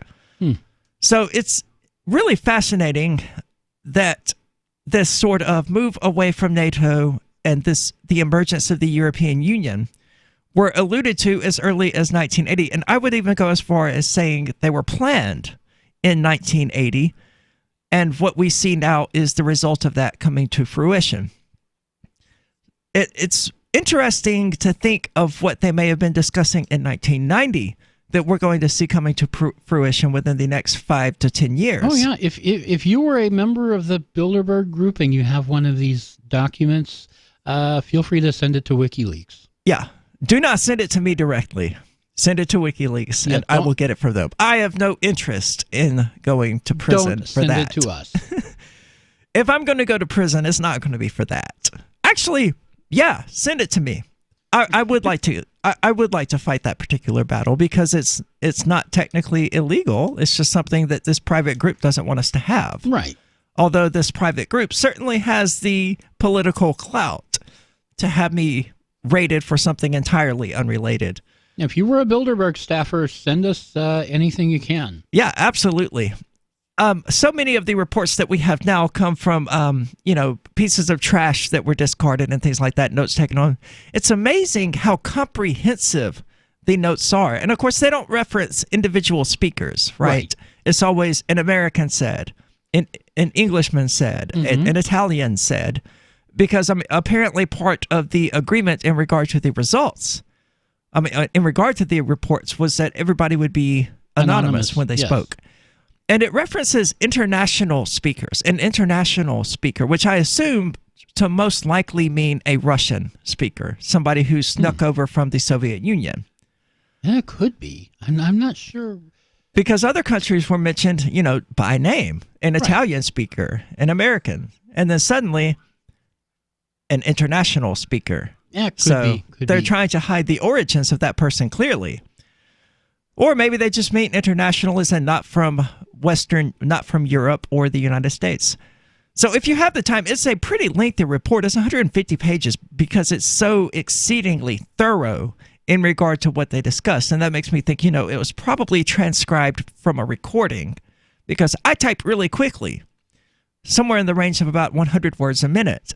And in 1980, certainly with a typewriter, it would not have been possible to keep up with that. No, you couldn't do that with. Well, 1980, you were just getting to the point where you had like electric word processors and things like that. In 1980? Yeah. And I guess technically, the first personal computers with actual keyboards. Yeah, like the forerunners to the Commodore 64 and stuff like that. Okay, fair enough. So, I guess it could have been possible.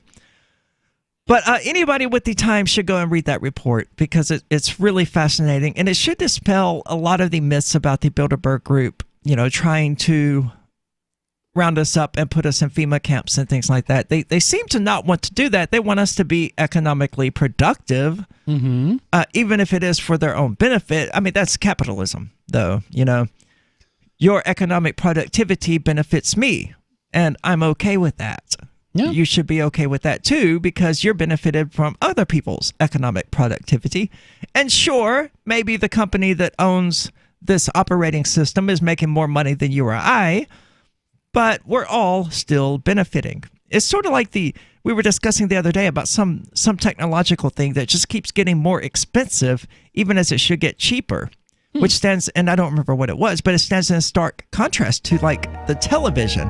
Yeah, I'm not, that's not coming to mind. Remember the big screen televisions, as everybody called them? They took up half a wall and they were $1,700, yeah, for a cheap one. And even then, the screen was like maybe 36 inches or something like that. Now you can get one of those from Walmart for like $100, and it doesn't take up your entire wall. I know. Massive improvements and everything getting cheaper. That's the free market, and this is the call to freedom. The new 4th edition of Healing Our World, The Compassion of Libertarianism, will take your understanding of liberty to a deeper level and has over 1,300 updated references, new cartoons, and a foreword by Dr. Ron Paul. With discounts for multiple book purchases, the 4th edition of Healing Our World is a great gift for the liberals, pragmatists, environmentalists, and Christians in your life who think libertarianism is cold-hearted. Get yours today at healing.freetalklive.com and use promo code FTL for a $5 discount. I've been told no in many different ways. I give you an order and you're going to obey it. George, you can go this way. You can't do that and you have to leave here. You cannot bring signs into the rally. Walk with me. Well, I'm comfortable here, actually. Whoa. Hey. Who do you think you are? Excuse me. There is no video and audio allowed in this office. No, I have work today. You ain't going to make it. Wait a minute. Hey! Oh my God! Unbelievable! Why are you running from me? Because you scared me. What am I being detained for? You're being served. What is this? You're being served. What is this? Bureaucrats have a funny way of telling people no. That's the sound of the men working on the chain. Derek J's Victimless Crime Spree. Watch it for free and order the Director's Cut DVD at victimlesscrimespree.com. LRN.FM now has a Discord. Discord is a free text and voice chat platform, and we now have our own server with a bunch of channels at discord.lrn.fm. You can join other listeners as they chat about various things during our live shows, or anytime, day or night. Discord software is available cross-platform, so you can have it on whatever device you want and take your chats anywhere. Join our Discord at discord.lrn.fm. That's discord.lrn.fm. Cell 411 is a free app for Android and iOS that replaces government-controlled 911. Cell 411 allows you to preset a group of friends or private organizations to show up at any emergency. Cell 411 is a nightmare for the state because it proves their so-called services aren't needed. Cell 411 has had thousands of installs, and of course it's covered by the BIPCOT no government license. Cell 411 because your friends won't shoot you when you're in trouble. Without the government, who would build the emergency services? You and Cell 411. Get it today at getcell411.com. The LRN.FM social media channels have been revamped. We've eliminated Facebook and focused on other platforms like Twitter and Mastodon, the decentralized alternative to Twitter. On our accounts, you'll find posts from multiple LRN.FM show hosts together in one place. Follow us on Twitter at twitter.lrn.fm, or better yet, move to the decentralized Mastodon social media platform at toot.lrn.fm, toot.lrn.fm. I think you'll like it. On Free Talk Live, we're bringing people to the ideas of liberty every day. From wrestling superstars like Glenn Jacobs. You guys really are having an impact, I believe. Like I said, a lot of where I am now is due to listening to Free Talk Live. You changed my mind on some very important issues years ago. To random people tuning in on the radio. I was kind of stuck in the left-right paradigm. I heard your show by chance on a Saturday night. From there, I went on, joined the Free State Project, and become an amplifier. So, I mean, that's really the reason why I amp is because I know that if it wasn't for you guys being on as many stations as you are, I never would have found the ideas of liberty. Your amp will directly change more lives by getting Free Talk Live in front of people looking for talk radio online and on the air. When you amp Free Talk Live, you get perks like access to the AMP-only Facebook group and AMP podcast. Visit amp.freetalklive.com. Help get LRN.FM into more ears. Visit promote.lrn.fm for a free bumper sticker, flyers, banners, graphics, and more. Promote.lrn.fm.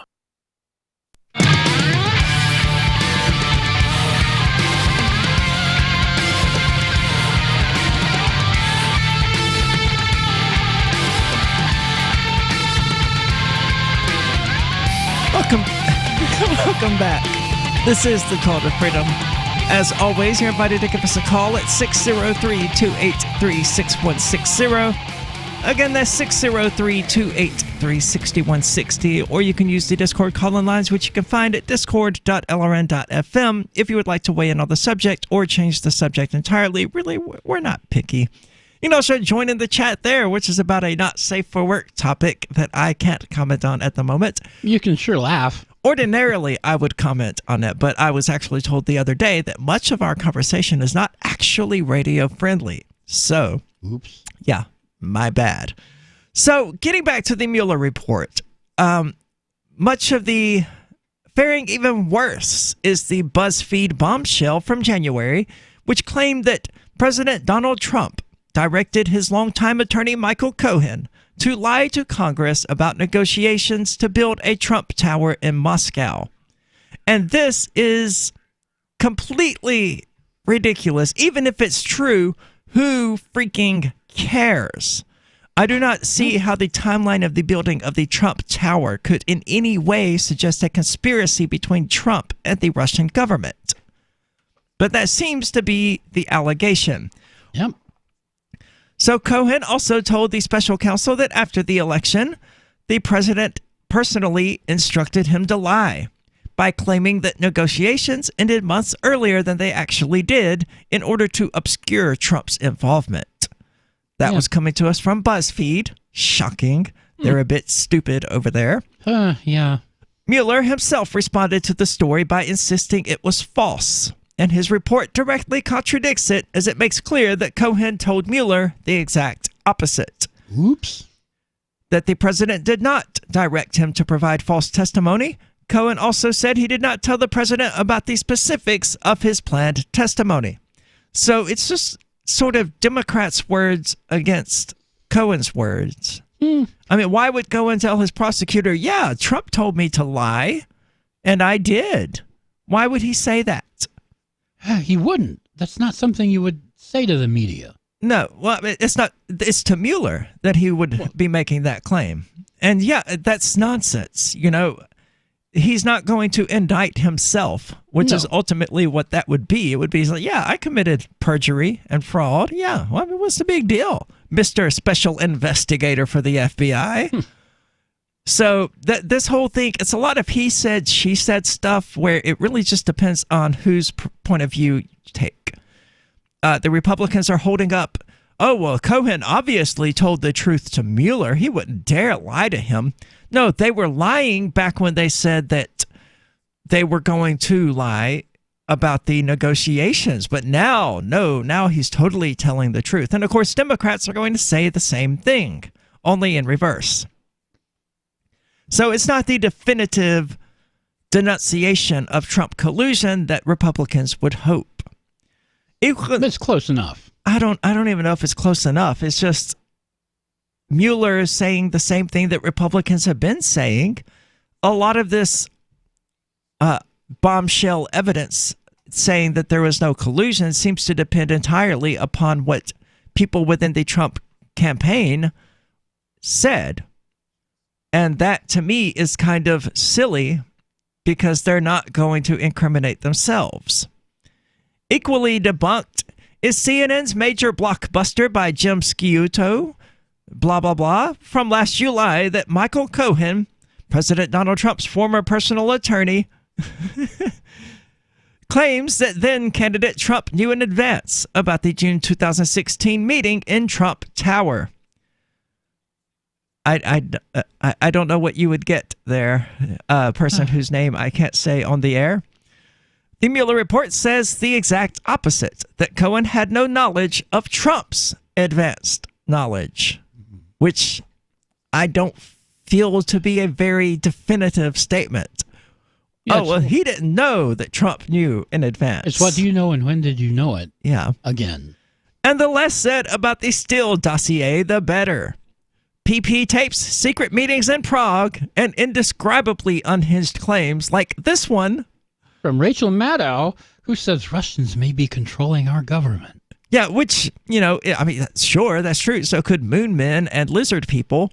They could all be controlling our government. Maybe is not really evidence of anything. You can assert anything you want, and she certainly does. Yeah, it's the aliens. The best part of the 2016 election was watching her break down live as she realized that Hillary was not going to win.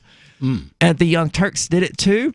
If you've never seen it, oh my God, go back and look at Democratic 2016 election coverage just for like the last 2 hours. When they went through the 5 stages of grief. Well, they didn't. They didn't complete the process and move on to acceptance, and they still haven't. They still deny that Trump won the election.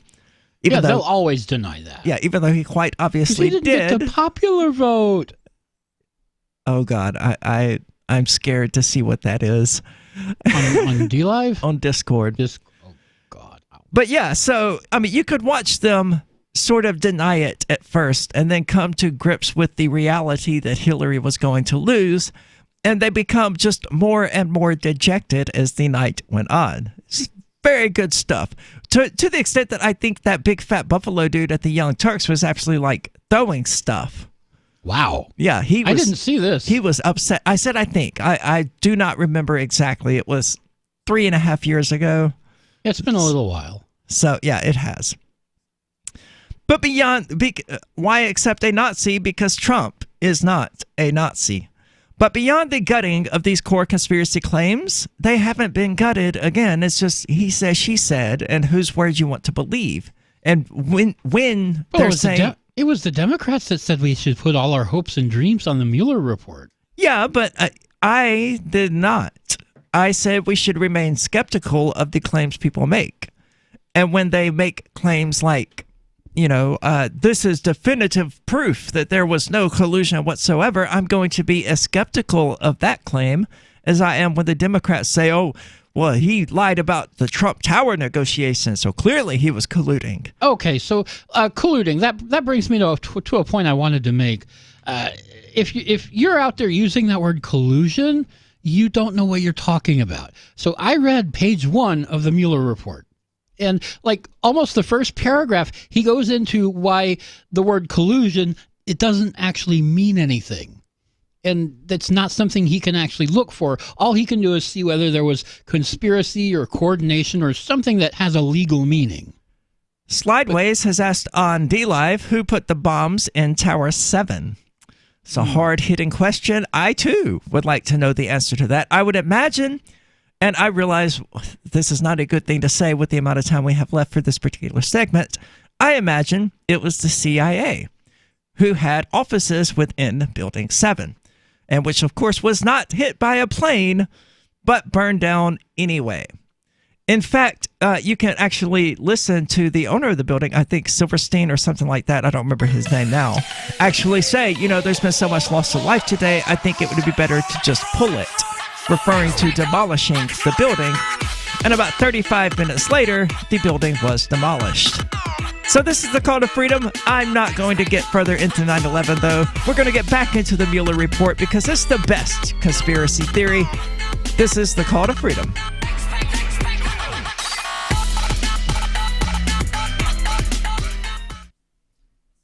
The Free State Project has reached its goal of 20,000 liberty lovers who've pledged to move to New Hampshire and get active to achieve liberty in our lifetime.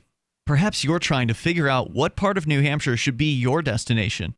If so, consider Keene. You'll find more than 150 reasons to move to Keene at move.freekeene.com. Keene is famous for its historic, publicity-generating activism, as well as being the liberty media capital of the world. It's home to freekeene.com, New Hampshire's destination for liberty activism, news, and opinion. For years, we've been compiling over 150 reasons to move to Keene at move.freekeene.com, where you'll learn about some of what's happening here and what makes Keene a great place to live. If you love liberty, you'll probably enjoy anywhere you end up in the Shire. But do your due diligence first. Please visit move.freekeene.com for the full list of over 150 reasons to move to Keene. That's move.freekeene.com. Are you a cryptocurrency advocate? The Crypto Tip is the ideal outreach tool to help new people discover cryptocurrency. It's a printable business card-sized tip that you can give to service providers, preferably in addition to a good cash tip. When the server scans the QR code, it'll bring up an explanation of cryptocurrency, how to install a wallet, and allow them to claim the tip. If they don't claim the crypto, you get your tip refunded to you after a time period you specify. Plus, if they do claim the tip, you get an email alert. Create as many tips as you want at cryptotip.org. That's cryptotip.org. This is Michael Dean from the Freedom Fiends. I've run websites since 1996 and have used over a dozen web hosts in that time. AgristHosting.com is the only one that hasn't broken my heart. Agrist Hosting's uptime and service is stellar, and their DDoS mitigation is the best I've seen. That's important because if you tell the truth in this world, you'll ruffle feathers. And some people will try dirty tricks to silence your voice. No matter what the haters hit us with, Agrist Hosting keeps our websites online. If you have a mission-critical commercial presence or a world-changing activism site, you cannot tolerate any skullduggery. So go with agristhosting.com. Have a WordPress or blog site, but you're not satisfied with performance or uptime? Or just want raw hosting? Want to pay with Bitcoin? Agrist Hosting specializes in high-performance hosting with personalized service. Go to agristhosting.com and click on the button that says Get Hosted. That's agristhosting.com. Imagine someone in your community getting in their car, turning on the radio, and hearing the Liberty Radio Network. You can make that vision a reality with your own micro radio station. Visit broadcast.lrn.fm to learn how you can put our programs on the air in your area. You can have LRN.FM running around the clock, and you can even add in your own local shows. Building a radio station is simple, but programming isn't. That's where LRN.FM comes in. Learn more at broadcast.lrn.fm. That's broadcast.lrn.fm. We have some good news. The indictments against Ross Ulbricht in the District of Maryland were dismissed with prejudice, meaning they can never be refiled. This is especially good because those indictments contain the only charge ever made that Ross engaged in murder for hire. This was a serious allegation that Ross Ulbricht denies. It was never prosecuted or ruled on by a jury, but was trumpeted by the federal government and the media as if it were proven fact. The Maryland court held these indictments for almost 5 years, poisoning Ross's case and leaving him under a cloud of unproven allegations. As explained in Ross's appeal to the Supreme Court, the fact that the judge used these allegations to give Ross a draconian sentence of double life without parole violated his Sixth Amendment right to a jury trial. Judges are required to issue sentences based on convictions decided by a jury, not unproven allegations never even charged at trial. Although this is a positive development, the dropped indictment will not set Ross free. Now, a presidential pardon is Ross's only hope of freedom. Sign the petition at freeross.org. freeross.org. Some of our live shows are streamed in HD on Twitch. Please follow and share at twitch.lrn.fm. That's twitch.lrn.fm.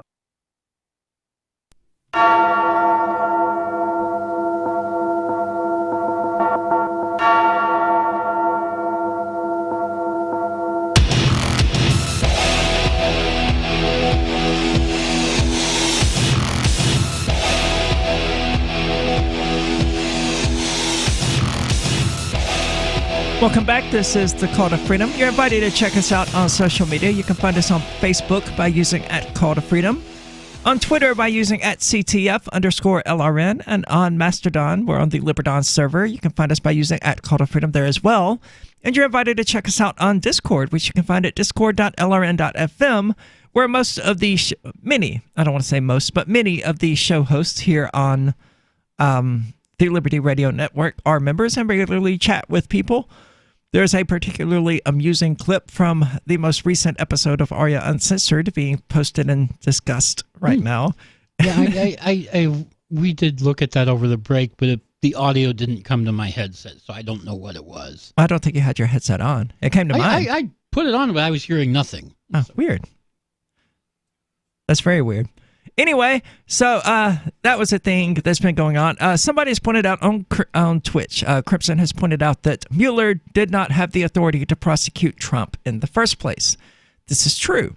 His job was not to prosecute Trump. His job was to find the evidence. His job was to investigate, and he did have the authority to investigate Trump. It is Congress, and Congress alone, that has the authority to indict and prosecute a president. It's called impeachment. Yep. And they may find him not guilty, as they did with Bill Clinton, or they may find him guilty as, presumably they want to do with Trump. But speaking of impeachment, lunatic Alexandria Ocasio-Cortez says it's time to investigate Trump for impeachment. Wait a minute. Wait, what was going on the last 2.5 years? I need to know who is confused about how this whole thing works. You can't investigate Trump for impeachment because he's never impeached anybody. And we kind of know that to be true. So she's signing up to impeach President Trump in the wake of Special Counsel Robert Mueller's report, which is kind of the entire point that I've been trying to make, is that what this report actually says depends on your political perspective. Crimson is making the allegation, of course, that it was always doomed to failure because he was too limited in scope, basically, which is not anything that was said prior to today. It was always said that he had enough authority, he had enough scope, he had the mission, he had all of it, he had everything it needed to do the investigation. What it seems to have turned out is that there was no evidence there. But now they want to impeach him, and I'm being told that Elizabeth Warren just called to start the impeachment process 10 minutes ago. So lovely. This burning dumpster fire is not over yet, and I'm going to enjoy the spectacle, and I might even make marshmallows over the fire. This is so it's a fun to dumpster watch. fire. I don't want to make marshmallows on it. I guess technically that's what we're doing here, is making marshmallows over the dumpster fire. In a series of tweets on Thursday after the report was released, the first-term Democrat said she would sign on to an impeachment resolution introduced by Rashida Tlaib of Michigan and called on Congress to investigate potential obstruction of justice by the president. We all know where that's going to go. Yeah, nowhere. Well, I don't know. They may have the votes to do it. Oh, I'm sure they have the votes to impeach. I see no reason why they wouldn't. Cortez said that while she understands the political reality of the Senate and election considerations, that she cannot see a reason for us to abdicate from our constitutionally mandated responsibility to investigate. Okay, fine. Hold some hearings. A task which they had just delegated to Robert Mueller. I don't know who she expects to do this investigation. I don't think she's going to be out there with a magnifying glass digging over fingerprints and audio tapes and things like that. I don't think anyone in Congress or the House, well, in the House or in the Senate, is going to be doing that. No, because what they do is they have these other governmental organizations like the FBI and special prosecutors like Mueller do the investigations, the result of which we literally just got. So you have your evidence there. You have your investigation, and you have the evidence that that investigation led to. There's no reason whatsoever to do another. Many know I take no pleasure in discussions of impeachment. No, just things that she thinks are politically expedient, like abolish ICE. Right. Which she immediately backpedaled on. Yeah. What was it? She wanted to just change their name? Well, she wants to rebrand them. Yeah. I didn't campaign on it, and I rarely discuss it unprompted, Ocasio-Cortez continued. We all prefer working on our priorities, pushing Medicare for all, tackling students' loans, and a Green New Deal. Yeah, we talked about that with Ronald Reagan on a Tyrannosaurus Rex here on the Call to Freedom. But the report squarely puts this on our doorstep because Democrats are reading what they want to read from the report just as Republicans are reading what they want to read. That's how it works. Mueller's report is clear in pointing to Congress' responsibility in investigating obstruction of justice by the president. So as such, I'll be signing onto the impeachment resolution. Apparently, Mueller's team could not rule out that Trump criminally obstructed justice, according to this excerpt here, which I'm trying to pull up. It's so tiny. At the same time, if we had confidence, after a thorough investigation of the facts, that the president clearly did not commit obstruction of justice, we would so state. Based on the facts and the applicable legal standards, we are unable to reach that judgment. Well, Yes, and again, that's because you can't just assume that he committed obstruction of justice and assume that he's guilty unless you can prove that he's innocent. What they're saying here is we can't prove that he's innocent. Okay, I don't see why that's a problem. It's not your job to prove people innocent. Right. It's the job of the state to prove that people are guilty. And he wasn't able to do that either. So the default assumption in this case should be that he is innocent until proven guilty. But they've been talking about impeachment since January, at least, when the Muslim woman received considerable criticism from Muslims we know for dropping F-bombs regarding impeachment at a celebration after being sworn into Congress. So in March, she put forth a resolution calling on the House Judiciary Committee to probe whether Trump committed impeachable offenses. So they don't even know whether or not he actually did anything that qualifies him to be impeached. What their issue is that they want to look into him. They want to investigate him just in case they can find something worth impeaching him over. This is entirely politically motivated. Oh, yeah, it's all political. And I don't care if they come back and impeach him and remove him from office, or if they come back and say they didn't find anything. To me, they no longer have any credibility whatsoever. No, when they come back in a year or two and they can't find anything worth impeaching him on, they will not make a big announcement over it. It will not be a major news story. It'll be hidden in the back pages. They will intentionally do it not that quickly. They want to do this at a time to ruin Trump's election chances in 2020. Yeah, it'll come out next fall. Well, no, the report won't. They won't finish it. They will leave it open for as long as possible until after the election so that they can claim to their supporters, look, we're actively impeaching Trump. We're trying to remove him from office. That's what it's all going to be about. The timing isn't coincidence. So they think they have an obligation to investigate whether the president committed impeachable offenses.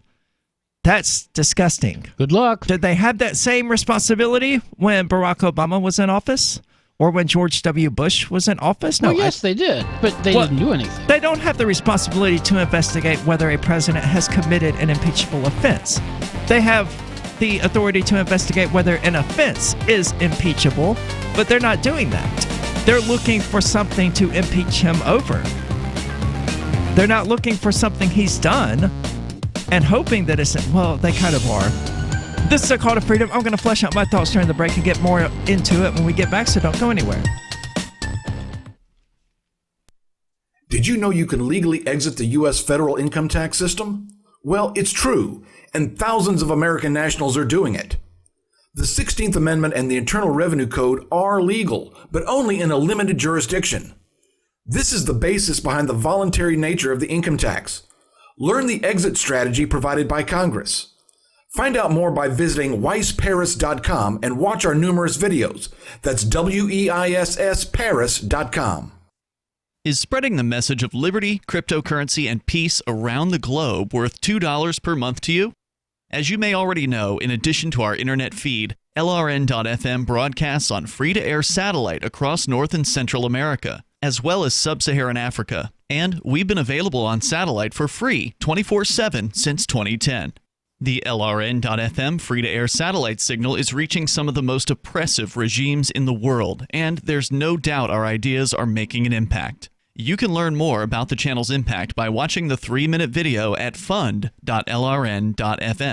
If you'd like to help free minds globally with our ideas of liberty, cryptocurrency, and peace, you can donate as little as $2 per month via fund.lrn.fm. You can help us continue and expand our satellite broadcast to multiple continents. Visit fund.lrn.fm today, and thank you for your help. Don't forget to share the link on social media. That's fund.lrn.fm. Did you know we've taken our LRN.FM telephone listen line to a new level with the LRN.FM audio on demand line? Now you can call 712-770-8447 anytime and listen to LRN.FM's live feed. And you can listen to a bunch of our original shows on demand. Long distance fees may apply. Just dial 712-770-8447 and choose from the menu. 712-770-8447. Did you know that Free Aid is a mutual aid, educational, and networking organization?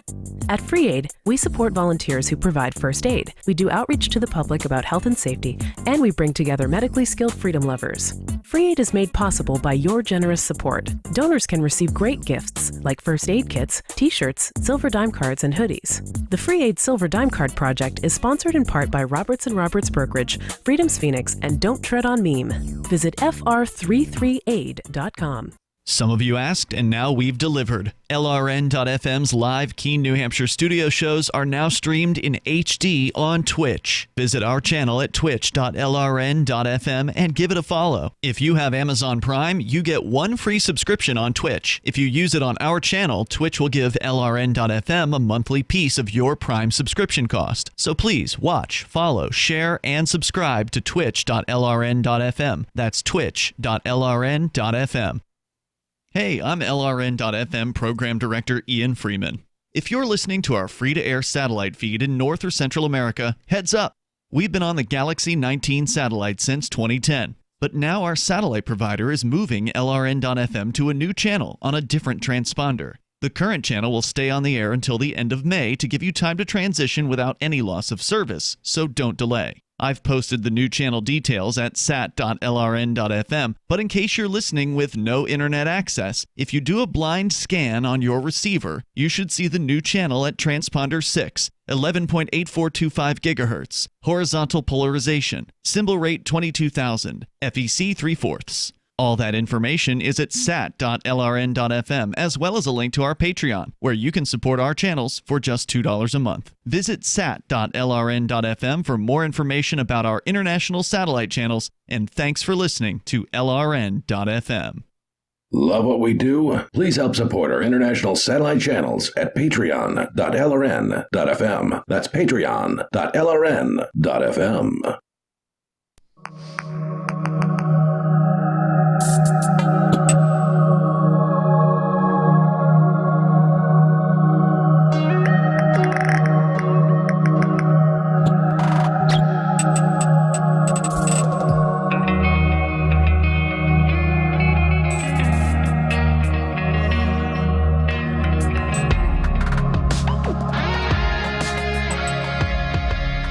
Welcome back. This is The Call to Freedom.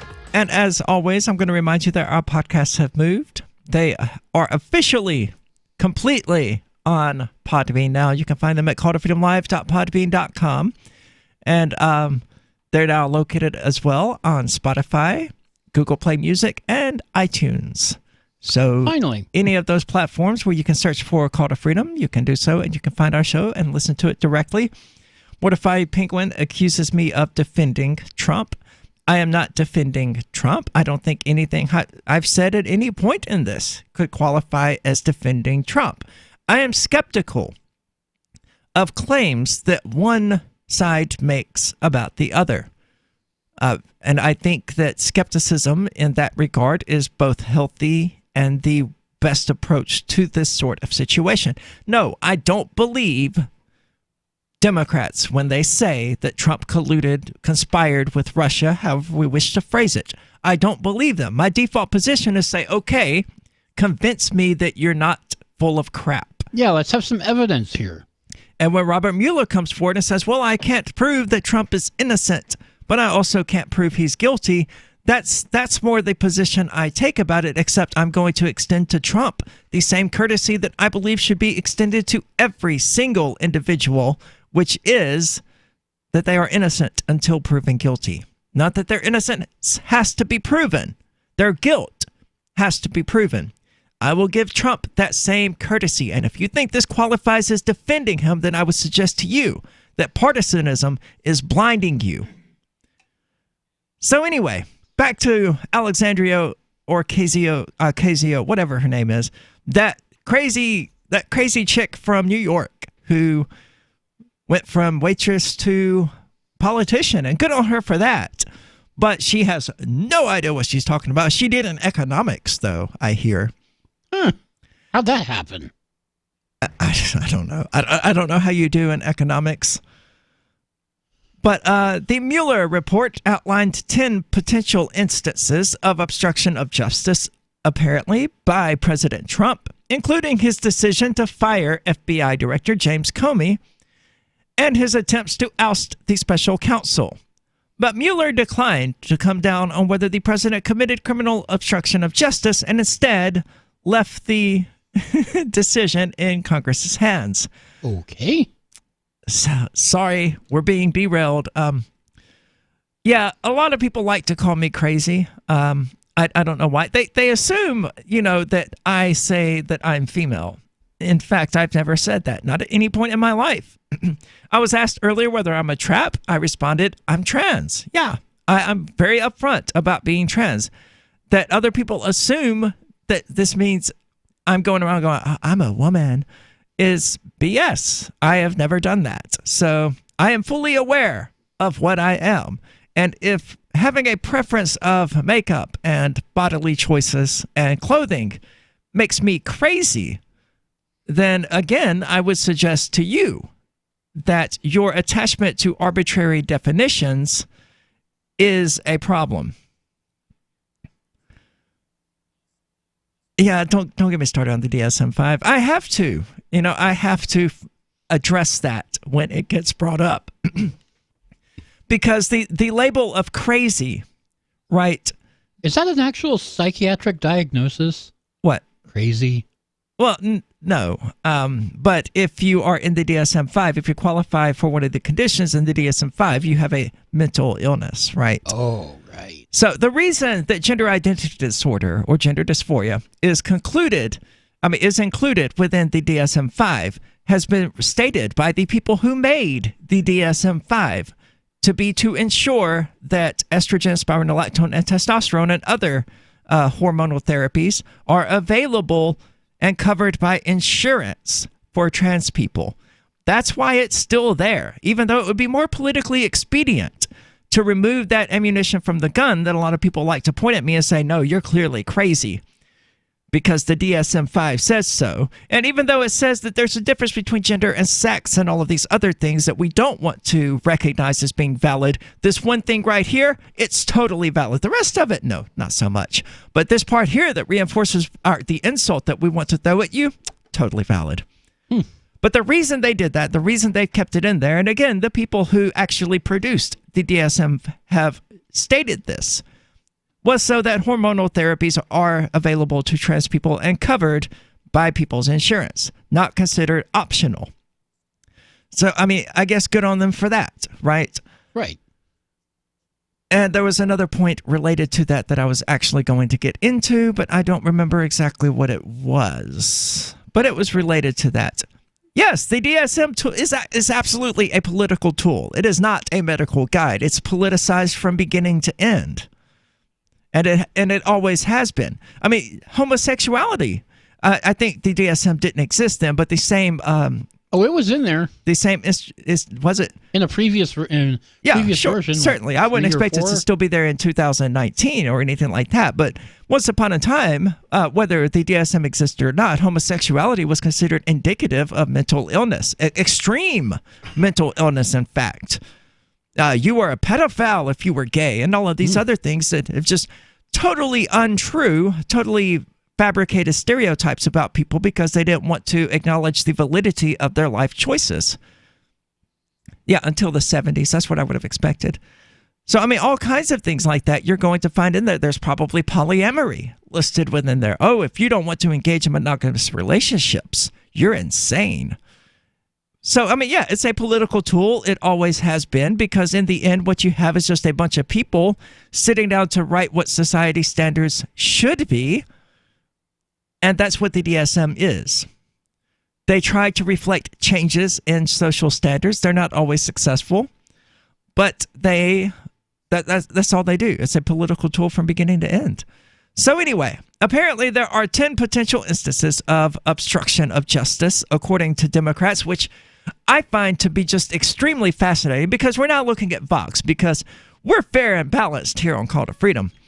Yeah. As long as you're, I guess it's fair to call us fair and balanced. We hate both Republicans and Democrats equally. So Republicans are saying, voila, it's proven. There was no collusion. You can shut up now. And Democrats are going, no, we found 10 potential instances of obstruction of justice in the same report that other people are reading and saying, no, this completely vindicates Trump. Like we were talking about earlier, it really just depends on which side of the political aisle you fall on. Yeah, and which words you skip over when you read it.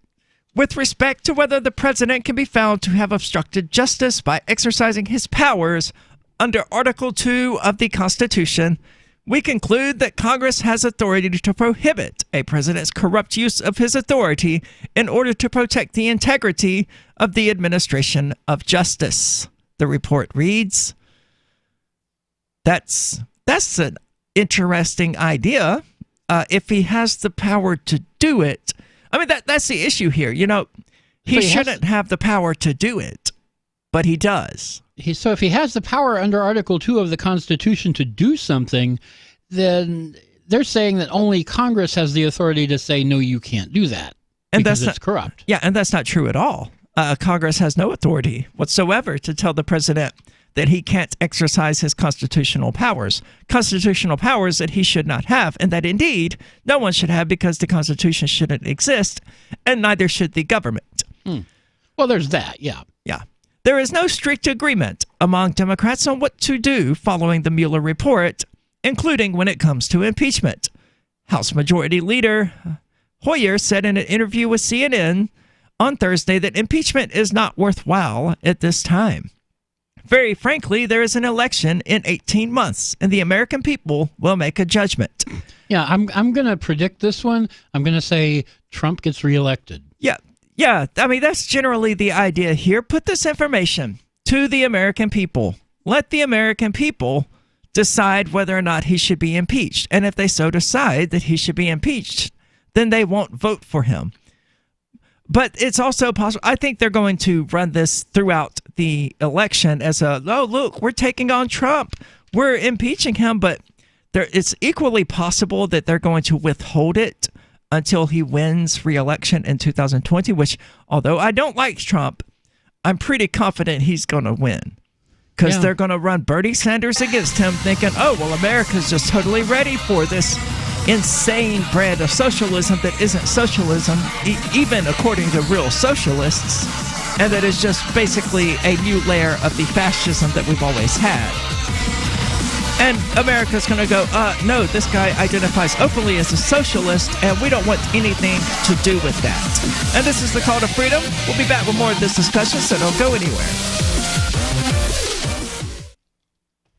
And in a surprise announcement this morning, U.S. Deputy Surgeon General Greg Paulson stated that, quote, it's fine to smoke cigarettes if you only smoke while drinking. The Deputy Surgeon General has called a press conference to discuss the shocking findings, which began just moments ago. Let's go live to that now. Was there a particular study this report was based on? Look, that determination was made after considering that someone who only smokes when at bars or parties ends up smoking maybe 15 cigarettes a month, while regular smokers are smoking 150 to 200 cigarettes each week. So we feel that it's just obvious that as long as you don't actually buy the cigarettes and you only smoke them while consuming the alcohol, then the risks of getting lung cancer are basically mostly negligible.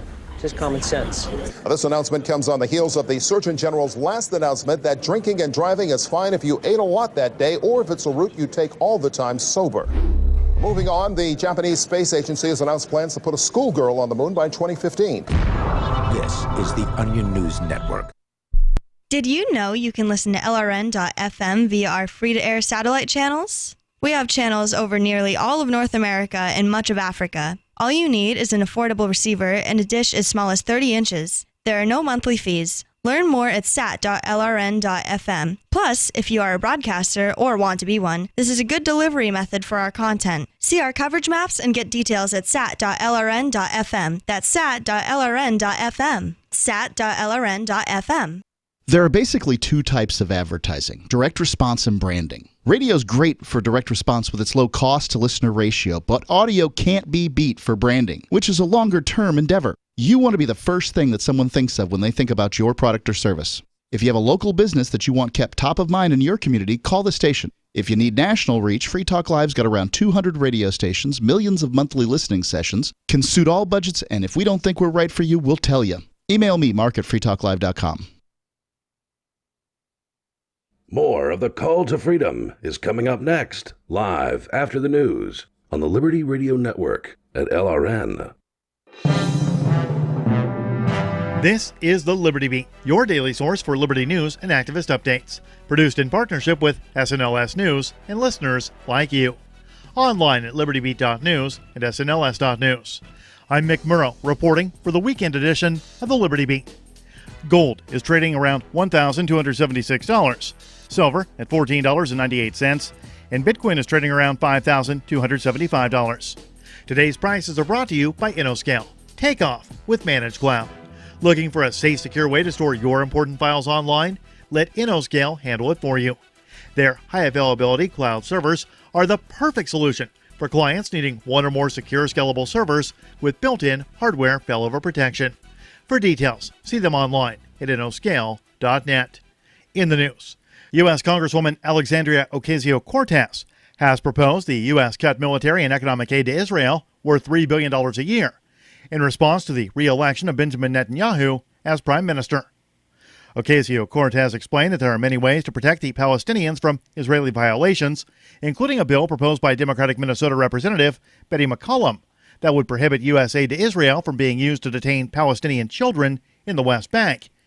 Israeli Prime Minister Benjamin Netanyahu pledged during his election campaign to annex illegal settlements built on the Palestinian lands in the West Bank. Ocasio-Cortez's view on Israel and Palestine has received extensive media attention.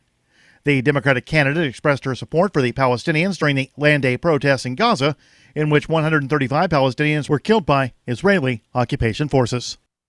The Liberty Beat is sponsored in part by Brave Botanicals, high-quality kratom and CBD at reasonable prices, with excellent customer service. Brave Botanicals is activist-owned and mission-driven, fighting for your right to consume plant-based medicine and natural remedies. Find out more at mybravebotanicals.com. And right now, Liberty Beat listeners can save 10% by using promo code SNLS at checkout. This is the latest edition of the Liberty Beat. Find us online at libertybeat.news and snls.news. Your news now continues. The Trump administration has declared the most severe new sanctions against Cuba since President John F. Kennedy imposed an economic embargo banning all trade with the communist island in 1962. Speaking in Miami on April 17th, the anniversary of the United States' failed 1961 invasion of Cuba's Bay of Pigs, National Security Advisor John Bolton announced the end of virtually all non-family travel to Cuba and placed new limits on the money Cuban Americans can send to family on the island. He also said the U.S. will now implement a 23-year-old law aimed at blocking both U.S. and foreign investment in Cuba, first passed by Congress in 1996 as part of a broader sanction package against Cuba, but put on hold because it triggered immense opposition among U.S. allies. The anti-media reports the harsh new sanctions reverse the disastrous Obama-era policies and finally end the glamorization of socialism and communism. That's according to Bolton. Trump's decision activates a long-suspended 1996 provision of U.S.-Cuba sanctions that allows Cuban Americans to sue in U.S. courts any company that benefits from private property of theirs confiscated by Fidel Castro's regime. In a highly disturbing video, 4 black men were chained to a table in a prison, while a single white man was allowed access to a knife to brutally stab them. The graphic and hard-to-watch video is now the subject of a federal lawsuit filed earlier this month in the Southern District of Ohio. The Free Thought Project reports the 2 officers, identified only by their surnames of Fay and Dalton, laughed as 4 inmates were brutally stabbed in June of 2017, according to the suit. The cornerstone to the lawsuit is the surveillance video showing the horrifying event unfold as 4 men played cards only to be repeatedly stabbed by a psychotic and violent white supremacist. Shemaki Pugh and Maurice Lee are the plaintiffs in the lawsuit, which is seeking a modest $75,000. The suit claims the victims' civil rights were violated, including that they suffered cruel and unusual punishment because of the inaction of the prison guards. As the men are bleeding from their stab wounds, one of the guards says, quote, "We should just let them die." Support for the Liberty Beat comes from the Conscious Resistance Network, featuring videos, news reports, and articles from a spiritual anarchist perspective. Experience the Conscious Resistance at theconsciousresistance.com. How would you like to have your business featured on the Liberty Beat? You can. Just send an email to libertybeat@snls.news for details. This is the Liberty Beat, produced in partnership with SNLS News and listeners like you.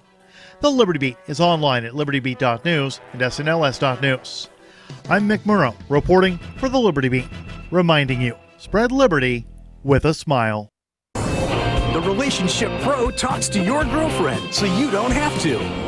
We're joined today in our demo center by Eric and Pam, a couple that's been teetering on the edge of divorce for years. So, Pam, you guys have been using the controller all morning. I understand it's a very good listener. It's like talking to a fully developed person. It's got to be a major relief not needing your husband to be your partner or a friend. Oh, yeah. So, Eric, it must be a tremendous relief to know that there's someone else on the other end of Pam's eye rolls. Oh, now I can focus on my game instead of worrying about all that stuff she said there. Will the Relationship Pro keep you two together? I think it'll drag this thing out for another couple months. Amazing. Now, to thank you two for coming on the show, we bought you two the new deluxe Relationship Pro Extreme. This expanded model has two new modes. Fantasy mode, which allows you to select the age and nationality of the controller's voice. Oh, I choose a voice like my dad's. Okay. And a hyper-realistic mode that starts fights and then grovels pathetically when it's afraid you might get rid of it. This is the Onion News Network.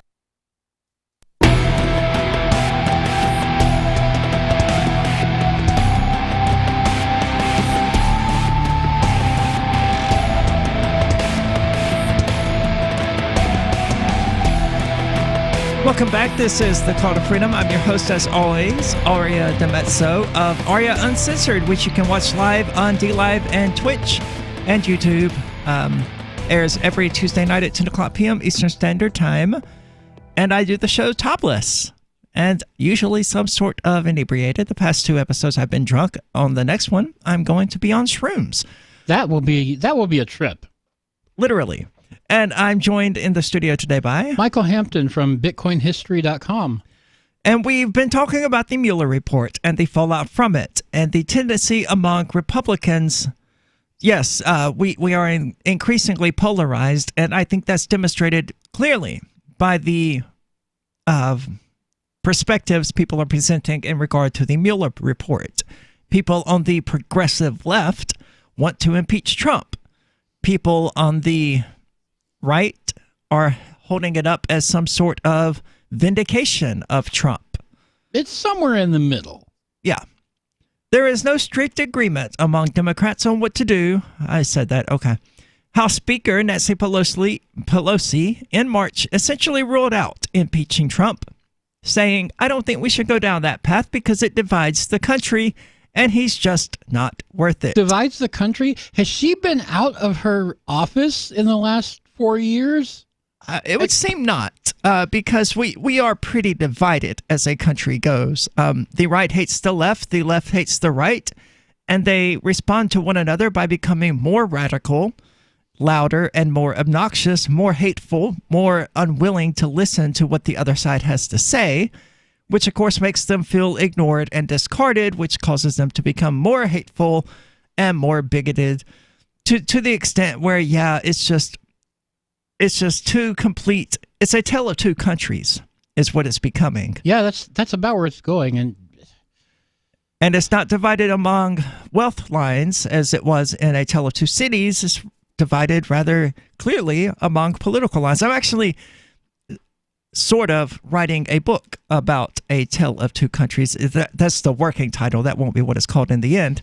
But it's about two trans people, one of whom lives in California and one of who lives in rural Arkansas, something I've got a fair bit of experience with. Yeah, because you lived actually fairly close to rural Arkansas. Well, through part of my life, I lived in rural Arkansas. So it was just across the river, right? Yeah. The perspective difference between these two people is something I really like exploring. And sure, they're both straw people. The trans person from Arkansas certainly doesn't represent me. But I think it's going to be an interesting story when I actually get around to finishing it, which is not being done at the moment because I'm instead writing Beyond Words and Labels, which is actually in the final stages of the editing process, and I expect to be published in July. So stay tuned for that, and then it will be no longer author of Dancing in Hellfire. It will be author of Beyond Words and Labels. So Pelosi sent a letter to House Democrats to set up a meeting on Monday. Good God, their writing is just as bad. At least their editing is. No, I don't think they are. Pelosi sent a letter to House Democrats to set up a meeting a Monday. A Monday, yeah, instead of on Monday. Yeah. A Monday. Yeah. To discuss the grave matter of the Mueller report. Congress will not be silent, she wrote. House Judiciary Committee Chair Jerry Nadler on Friday issued a subpoena demanding an unredacted version of the Mueller report and the underlying materials by May the 1st. Oh, well, you know, the thing about the redactions is that a lot of that stuff has to do with Julian Assange. A lot of the stuff in the Mueller report? That's what I suspect. There's going to be Julian Assange stuff in there. Yeah, but I don't think that's going to be represent a bulk of it. I just don't think Assange had a lot to do with the 2016 Trump collusion thing. Well, I guess, from their point of view, he did. There's going to be a big section of it because supposedly all those DNC emails went through him. Right. But as Fox's Ella Nielsen noted, Nadler said on Thursday that it was too early to talk impeachment, but he didn't rule it out either. That's one possibility. There are others, he said. It's too early to reach those conclusions. It's one reason we wanted the Mueller report, and we'll want other evidence too. Other evidence, okay. Democrats have also called on Mueller to testify on Capitol Hill by May the 23rd. Democrats have ramped up their investigations into Trump in recent weeks on a wide range of fronts, including his tax returns, his business ties, and his inaugural committee's fundraising. Why don't you just campaign against the dude? Yeah. Well, they're trying to take him down any way they possibly can. There's an election. Pulling out all the stops. There's an election in 18 months. His presidency is more than halfway over. He's already started campaigning. Bill Weld has already started campaigning against him. You got a field of like almost 20 Democrats working to run against him.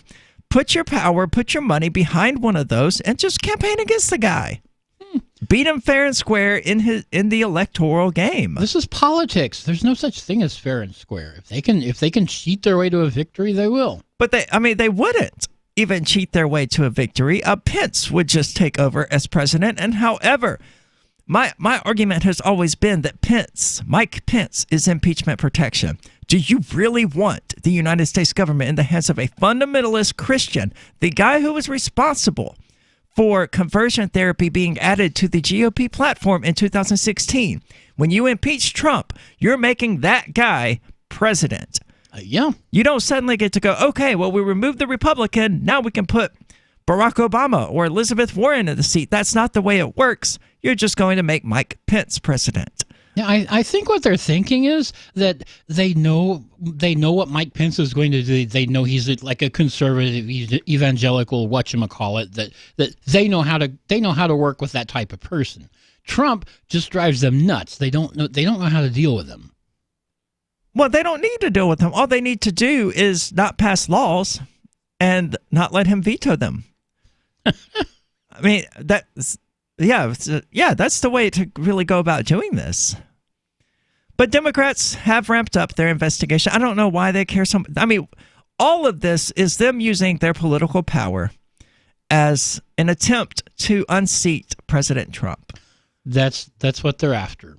And they're not going to be successful. But even if they are, even if he is impeached and removed from office, would that prevent him from running again in 2020 and winning again?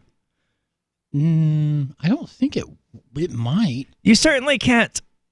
I'm not sure. That's a constitutional question that I don't think anyone's ever thought of. You can't try a person twice for the same crime, so they wouldn't be able to impeach him again by saying, "Oh, well, you colluded with Russia in 2016's campaign, so we're going to impeach you again for that." So they wouldn't be able to do that, even if he was able to run again. But I don't know whether or not he would be able to run again. Presumably, no, convicted felons can run for office. And I think this would make him a convicted felon. It would be interesting. I would like to see it just for curiosity's sake, or just ask a constitutional attorney. Well, like we said before, it's going to be fun to watch. It is going to be fun to watch. I'm going to be happy to see it. They're talking about identity politics over there on D-Live. I'm not a fan of identity politics. That's why I don't have anything to do with, what's the name of them? The name of the LGBT libertarian group. Outright libertarians. Yeah. Right. It's why I don't have anything to do with them and why they don't have anything to do with me.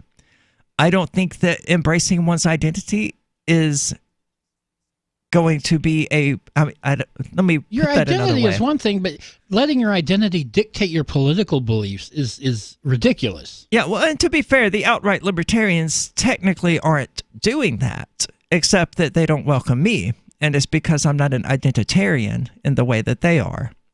But so anyway, Democrats are trying to pull off a delicate balancing act, investigating Trump while focusing on policy issues that won them the House in 2018, including cheaper health care and coming up with a plan to repair the nation's infrastructure. None of which are responsibilities that should be in the hands of government because government can't do anything right. And I have only to point to the VA, the Veterans Administration, as unequivocal proof that government cannot do health care at all. That's how universal health care is going to look for everyone. Yes, I cannot imagine why anyone would want that. This is the Call to Freedom.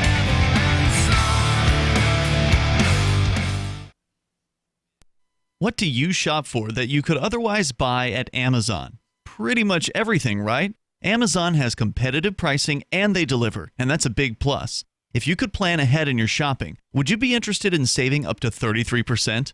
There's a catch. You have to do your shopping in Bitcoin. But imagine those savings. It's like a huge raise. All you have to do is go to saveatpurse.com. We've saved thousands, and you can too. Plan ahead and save. Saveatpurse.com. Would you like to hang out with Penn Jillette? He's keynoting Freedom Fest this year. I, for one, am thrilled. Freedom Fest is the largest liberty-oriented gathering in the world. They take a Big Ten approach with libertarians, conservatives, liberals, anarchists, and just open-minded people mingling together to hear real debates, share real solutions, and converse freely. This year's theme is the Wild West, a time of liberty and opportunity, or a time of anarchy and violence. Maybe both. Go to freedomfest.com/FTL and get your tickets now. freedomfest.com/FTL. Not convinced yet? Hey, I understand. It's a high-end event, even with coupon code FTLEB. Sure, you're likely to receive investment advice that'll make that sum seem paltry, but I have something special for you. Go to freedomfest.com/FTL and you'll get the 5 best speeches from last year for free. Call it a test drive. Do yourself a favor and go to freedomfest.com/FTL. freedomfest.com/FTL. Use coupon code FTLEB for a discount. Now that you've found the Liberty Radio Network at LRN.FM, you may want to help expose others to our great programs. To assist you in doing so, you'll find resources at promote.lrn.fm, including details on how to get a free bumper sticker, quarter-page flyers you can print out and distribute, banners for your website, as well as files that will allow you to make your own custom banners and graphics. Visit promote.lrn.fm and help bring new listeners to the Liberty Radio Network. That's promote.lrn.fm. Looking for a great real estate investment? Consider New Hampshire, which is ground zero for the Liberty Movement. Your first call should be to Mark Worden from Porcupine Real Estate. He's more than just a real estate agent. He's your New Hampshire concierge. Where are the best places to live? Do you want farm, city, the burbs, or forest? Do you want a duplex or multifamily building so that renters pay your mortgage? There are homes in all price ranges in New Hampshire, and Mark can help with financing too. Invest in liberty and property. Mark Worden can help. PorcupineRealEstate.com. LRN.FM is proud to announce our official listening apps for Android and iOS devices. Now you can easily tune into our streams anywhere, anytime on your smartphone or tablet. Just visit apps.lrn.fm or search for LRN.FM in the Android or Apple app stores. Please download, rate us 5 stars, then share the link on your social media and let your friends and family know how you're listening to LRN.FM. Download it now, free at apps.lrn.fm. This is a special alert for business owners, consultants, coaches, folks planning retirement, entrepreneurs, and anyone who is saving and investing to build a financial future. You are likely aware that financial privacy for most people has recently died a miserable death. And let's face it, without privacy, there really is no security, is there? Bankrupt governments and banks on the verge of collapse are perhaps the biggest threat to your financial future today. The Lighthouse Law Club recognizes this and has been working diligently to provide safe, secure, and productive tools to ensure your privacy, your financial security, and your future financial well-being, despite the catastrophes which many people fear are looming ahead of us. Find out more with a variety of free videos on the YouTube channel for Lighthouse Law Club. Just search YouTube for Lighthouse Law Club and secure your future today. Now you can follow LRN.FM on the decentralized Mastodon social media platform at toot.lrn.fm, toot.lrn.fm.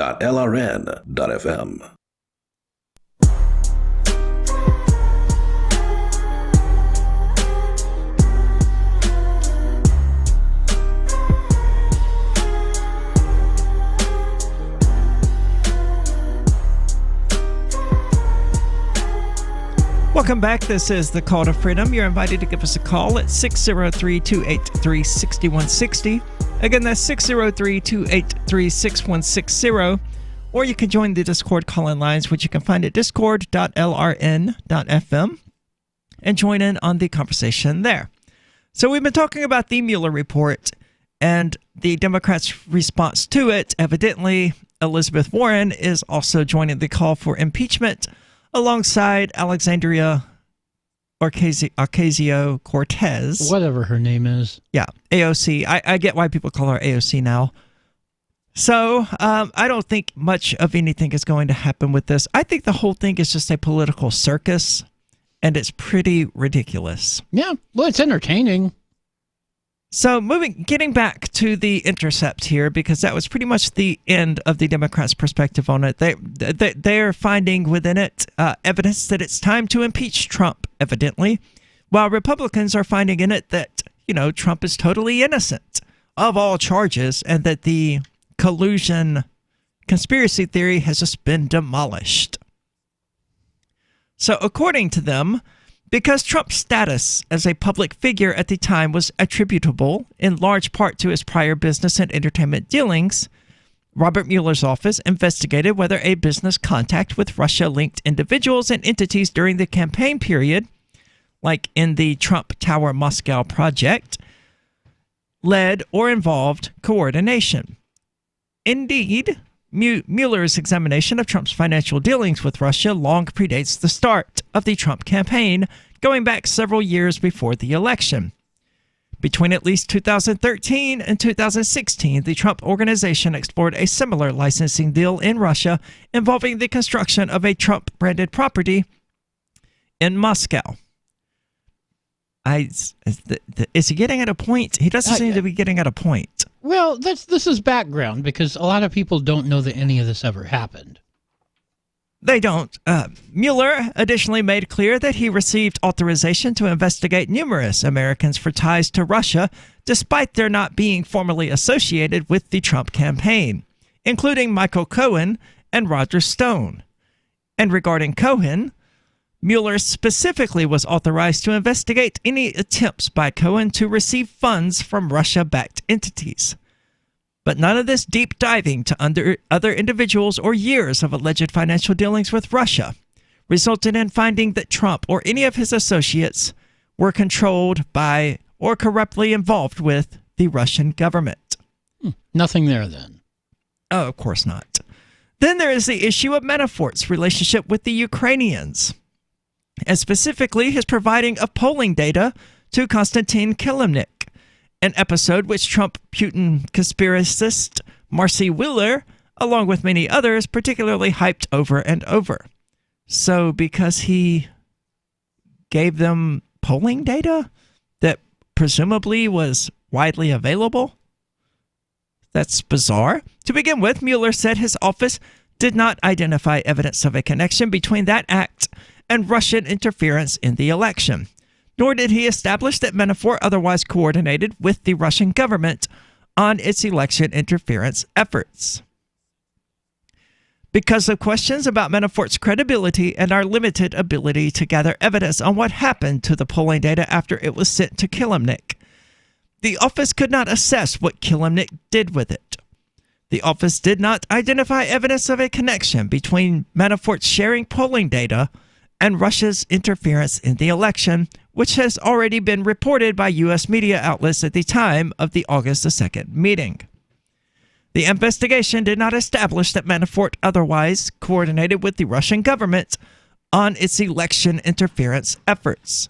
And again, even Mueller is characterizing it as election interference, which is deceitful and a euphemism for saying that that they influenced American voters. I would much rather see the word election stricken from every single one of these usages and replaced with voter. These voter influence efforts. That would be more accurate. Also endlessly hyped by Wheeler and other conspiracists were the post-election contacts between Trump and Russia, as though it's unusual that a major power would seek to build new constructive relationships with a newly elected administration. Indeed, Wheeler went so far as to cite these post-election contacts to turn her own source into the FBI on the ground that it constituted smoking gun evidence, an act for which she was praised by the Washington Post. But nothing that Wheeler claimed about the evidence related to Mueller investigation that she claimed to possess appears to be in the Mueller report. Here again, the Mueller report could not substantiate any of these claims. So it's not surprising that it's always been smoke and mirrors that the Democrats have been pointing at. It very much reminds me of Glenn Beck, and I think it was Michelle Bachmann, who created this entire web of crap about how Barack Obama was totally funded by, it wasn't ISIS, it was someone else at that time. And they were just totally upset about it. So they did one of those crazy things where they just had this backboard filled with thumbtacks and strings connecting them and things like that. And they went, therefore, Obama is a Muslim. And it was just as insane as when the Democrats are doing it now and going, therefore, Trump is conspiring with Russia. Yeah, must be, because I've seen that meme too. Apparently, the entire centerpiece of the Trump-Russia conspiracy was the Trump Tower meeting. And it was such a dud that Jared Kushner, halfway through the meeting, texted Manafort to declare the meeting to be a waste of time, and then instructed his assistant to call him so that he could concoct a reason to leave. Probably didn't do him any favors with the special prosecutor. But not only could Mueller not find any criminality in this meeting relating to election conspiring, but he could not even use election law to claim it was an illegal gift of something of value from a foreigner because, among other things, the information offered was of so little value that it could not even pass the $2,000 threshold required to charge someone for a misdemeanor, let alone the $25,000 required to make it a felony. So neither the Trump Tower meeting itself nor its participants, for so long held up as proof of the Trump-Russia conspiracy, could serve as the basis for any finding of criminality. Indeed, the key Trump world participants who testified about what happened at that meeting were not even accused by Mueller of lying about any of it. But again, that would depend on, their conflicting statements with each other and him being able to say, ha, I caught you in a lie. If they have already agreed on their stories and the details in advance, that isn't likely to happen. Yeah, true. That's one of the reasons that Bush and Cheney refused to appear separately before the September 11th Commission, who compiled a report that was absolute BS and didn't even mention Building 7 that we talked about earlier. Not even mentioned at all within the 9/11 Commission report. And I think not even mentioned within the FEMA report of the same event. And this is the Call to Freedom. We're going to go a little bit deeper into the Mueller report, so don't go anywhere.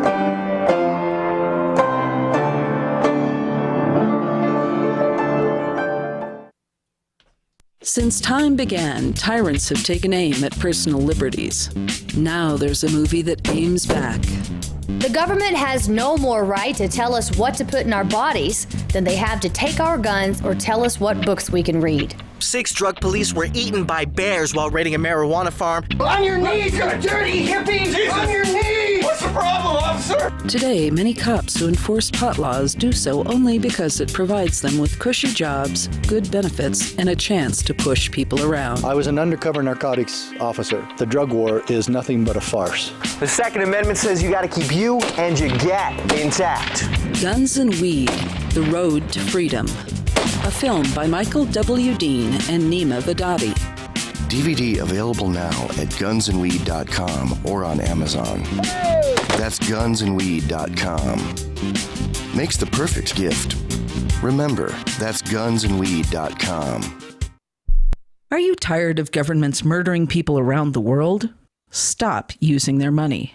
There is an alternative. Bitcoin is a stateless, free market, non-political currency. Bitcoin cannot be inflated or controlled by any government. By using their money, you are helping the state. Stop doing it. You have an incredible alternative available now. Learn it, use it, spread it. Get started with Bitcoin at bitcoin.com. That's bitcoin.com. This is novelist Tom Robbins. When my mother was diagnosed with glaucoma, her conservative Virginia physician told her there was only one treatment that might ease her pain and save her eyesight. That treatment was medical marijuana, which he could not prescribe. I offered to get her some and teach her how to use it effectively, but my father objected because marijuana was against the law. So my mother, who loved to read and walk in nature, was condemned to grow cruelly, unnecessarily blind. Tragedies like this happen all the time, but they don't have to keep happening.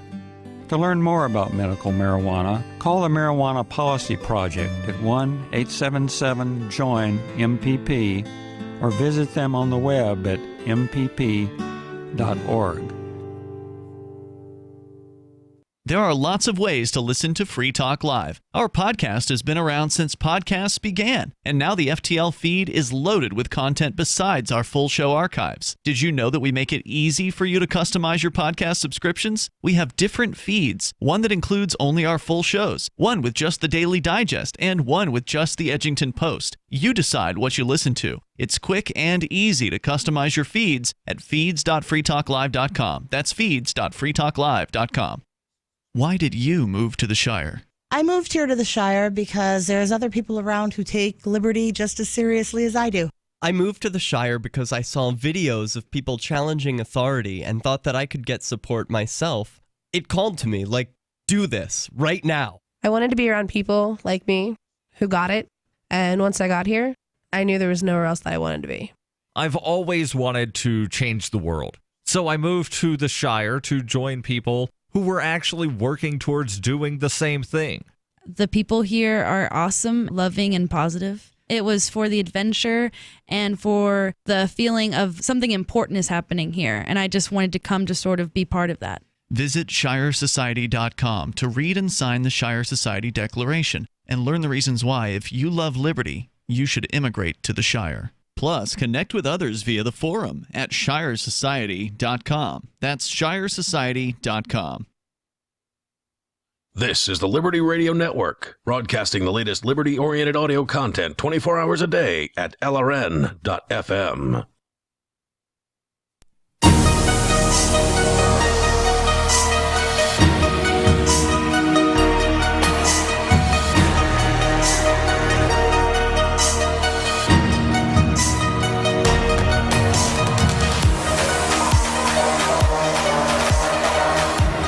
Welcome back. This is the Call to Freedom.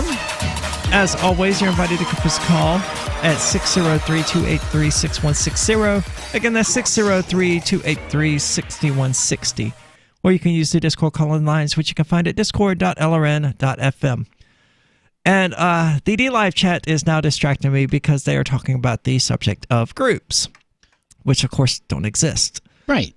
And I've actually talked extensively about this. I'm not going to get further into it. I am making a video on this exact subject following criticism I've received from Shemale versus Nazi. which is when I sat down with Christopher Cantwell, and you can find it on my YouTube channel. Just search for Arya DeMezzo, or probably Shemale versus Nazi will take you right to it. I pointed out then, just as I did when I was on his show back in October, that groups don't exist. And during the course of this, I used the most obvious example I could think of, which was a carton of eggs, that a carton of eggs isn't a real thing. And that when you buy a carton of eggs, you're not buying a single thing. You're buying a styrofoam container, you're buying 12 eggs, and so on, right? We may call it a carton of eggs for simplicity's sake. Nobody says to their husband or their wife, hey, I'm going to the store to buy a styrofoam container that happens to have 12 eggs in it. No one says that, right? Right. But it's just a linguistic thing, because at the end of the day, what you are buying is 12 eggs. And that container, which you're going to throw out. Yeah. And somehow, because deconstructionism, this became about the eggs themselves. And I found myself saying that eggs don't exist. And I knew when I said it that it was not going to be well received. Nope. And it was not. And so that's what my next video is about. And, you know, these groups, they exist in the same limited sort of way. They are artificial human constructs that we use for categorization purposes. So now we're being asked, is your family a group? No, I mean, they're a group, yeah, but a family doesn't exist. You have people who are tied together by various degrees of relations, but at what point do you cut off the relationship? Because technically we're all related, right? And we're all human. Yeah, so why stop at this level of genetic similarity, and why not go a little bit further? Why not go all the way to race? And why stop at race? Why not go all the way further to the species? And if you're going to do that, why stop there? Why not go all the way to just being an organism here on Earth, being an earthling? Right. Technically, we're all one big family, sure, but families don't exist. Where do you draw the line? Yeah. Where people choose to draw the line is completely arbitrary. And again, you won't find a school of fish. You won't find a flock of birds. These are just categorical human constructs that we use to more conveniently communicate what we're experiencing. You're seeing individual birds flying together. You're seeing 50 birds that are flying. You're not seeing a single flock. And if you think you are, I would ask you to have your eyes checked. Because if you zoom in a little bit or get some binoculars, you will see that that mass of things is actually 50 individual birds. The birds are real. The birds exist. The individual is real for reasons I'm getting into in the video. But you shouldn't operate under the assumption, and even if you want to call it a flock of birds and operate under the assumption that a flock is a real thing, I'm totally fine with that. And in the case of eggs and flocks of birds, it really doesn't matter whether you recognize that it's an artificial human construct, a spook, as Stirner would call it. It doesn't matter.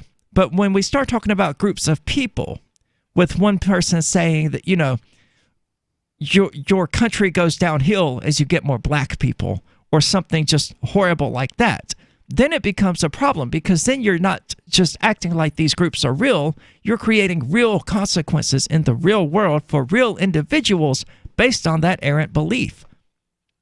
And I don't really care how many eggs you smash in your quest to determine whether or not eggs exist, but I do care how many people you smash in your quest to determine how to best improve your vision of society, which also isn't a real thing.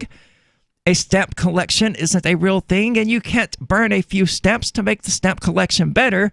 All you can really do is, you know, burn a few stamps. And that doesn't really help. How did we get onto this? The live chat is all about it. Oh. So back to the Mueller report. And I mean, the subject is one I'm intensely fascinated by because I'm an individualist. So the entire idea of groups is repugnant to me. They made the allegation that it's better to run you're stronger in a pack than you are as an individual. And there is some truth to that. But you're stronger as an individual, I would say, in the end. And again, Nietzsche would agree, arguing that there is nothing that takes more strength than to be an individual, especially in an increasingly collectivized society, where your allegiance to one group or another depends entirely, or your membership in one group or another, based on characteristics that you would expect to be independent of this, depend entirely upon your political allegiance. It's the reason the LGBT communities generally aren't accepting of me, because I'm not a Democrat. And it doesn't matter that I'm an individualist and things like that, although it kind of does, because that means I don't want to take part in their little participation trophies for having various characteristics. Okay, so then why don't the outright libertarians accept you? Because I say bad things about them. Yeah, that would do it. Look, they ran this article from this trans chick in Oklahoma about how awful it was that she was denied the ability to use the women's room at a mall, and she had to go out to her car and pee into a bottle. And this was for Trans Awareness Day or some kind of crap like that.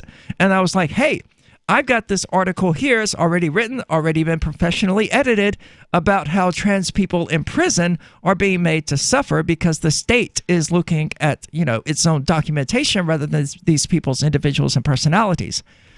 And they go, no, we're going to run this article about peeing in a bottle. But wait a minute, because these people are being raped thousands of times during their incarceration. I think this is, on your scale of priorities, this should rank higher than peeing in a bottle. They didn't agree. They didn't agree because not everyone can claim to be a victim of sexual assault in prison.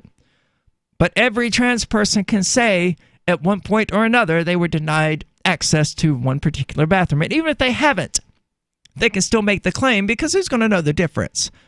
Who would know the difference if I said, I stopped by this gas station at Tennessee and they wouldn't let me use the women's room? I'm therefore a victim. It's BS, Yeah.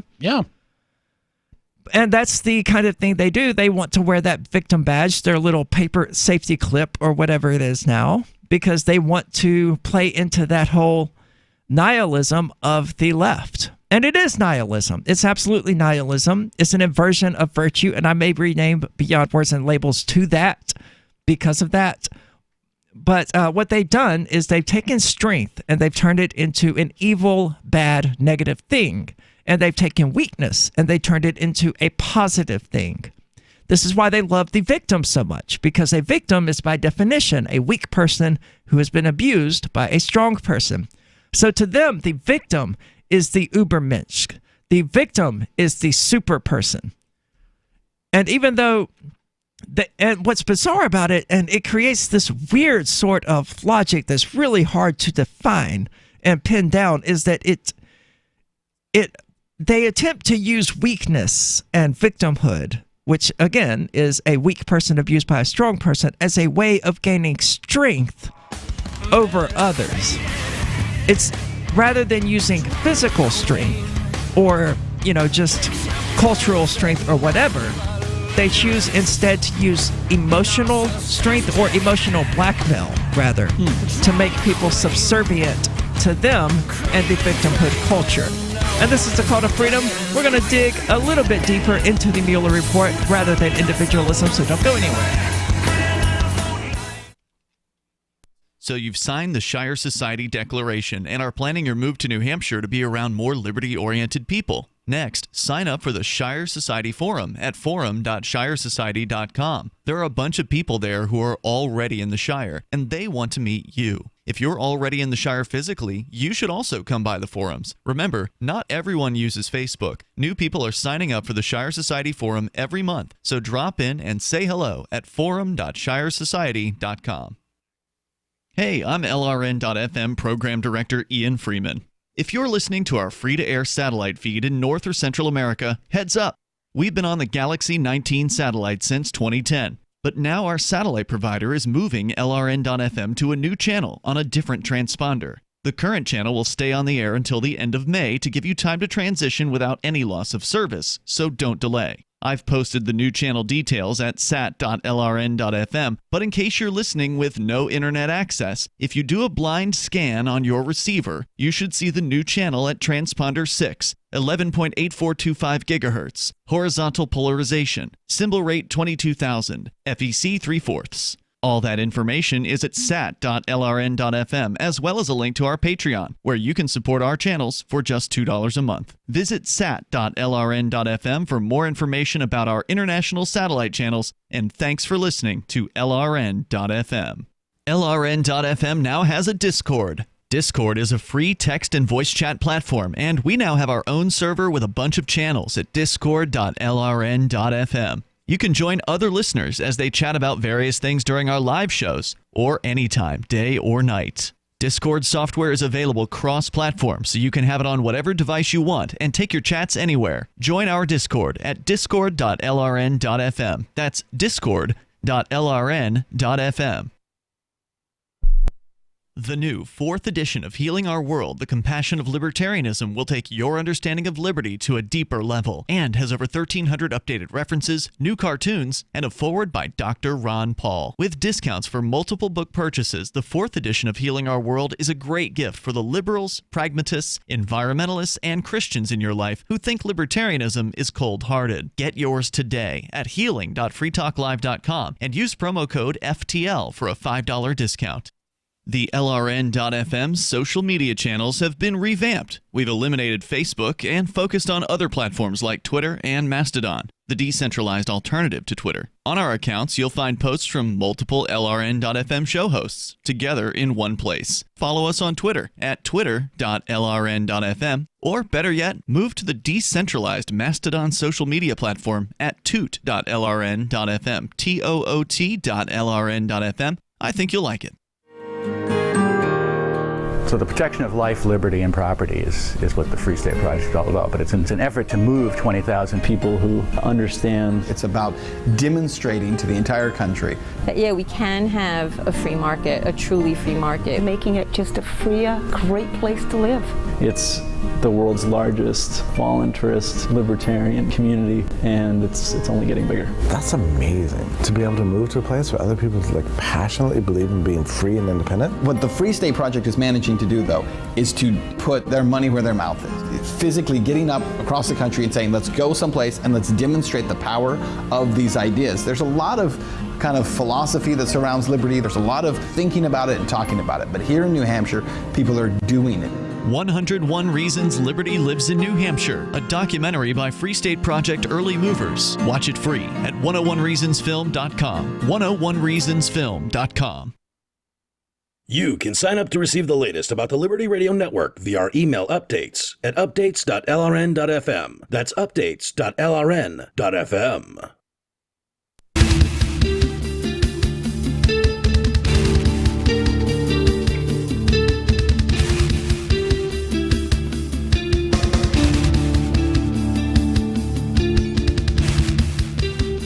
Welcome back to the Call to Freedom, and maybe you really listen to the show regularly and have been wondering how you can help and show your support. Social media shares go a long way, but so does cash, and you can do so on Patreon by using at patreon.com/call-to-freedom. Our wonderful patrons there are currently helping to keep the show up and running, including the podcast at calltofreedomlive.podbean.com, which for the people new on DLive, is a way for you to listen to our show without any of the commercials. Again, that's calltofreedomlive.podbean.com. And we can't thank our supporters enough for showing their support. Once more, that's patreon.com/calltofreedom if you would like to check it out. They also get updates first about show-related things and all of that good stuff.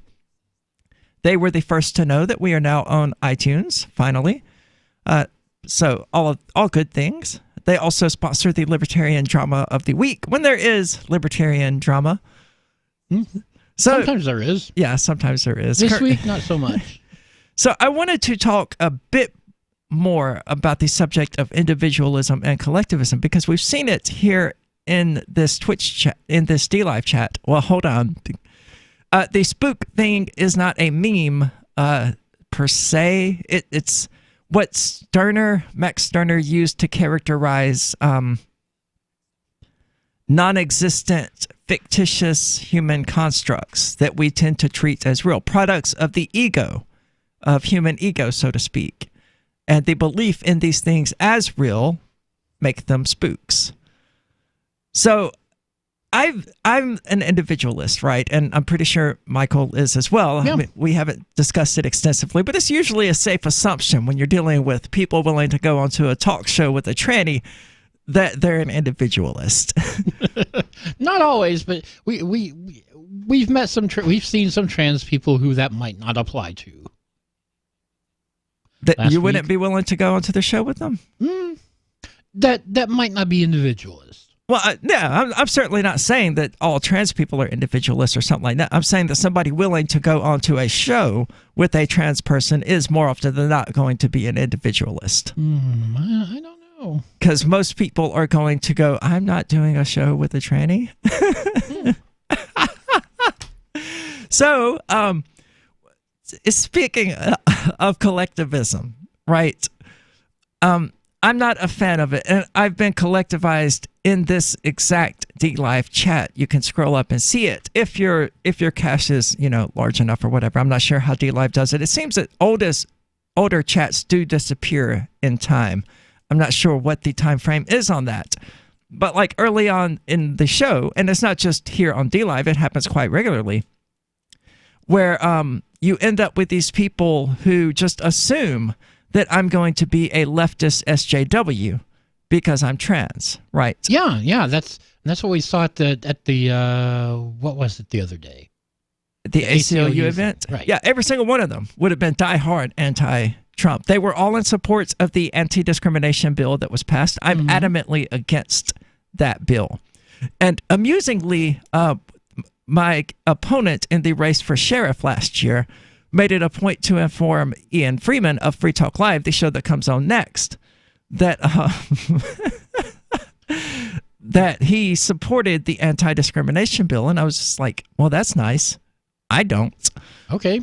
I think that a person should be able to discriminate on whatever grounds they want. Even though that involves collectivizing people, I will recognize their right to do it. I would much rather appeal to them and be like, look, you should treat people as individuals.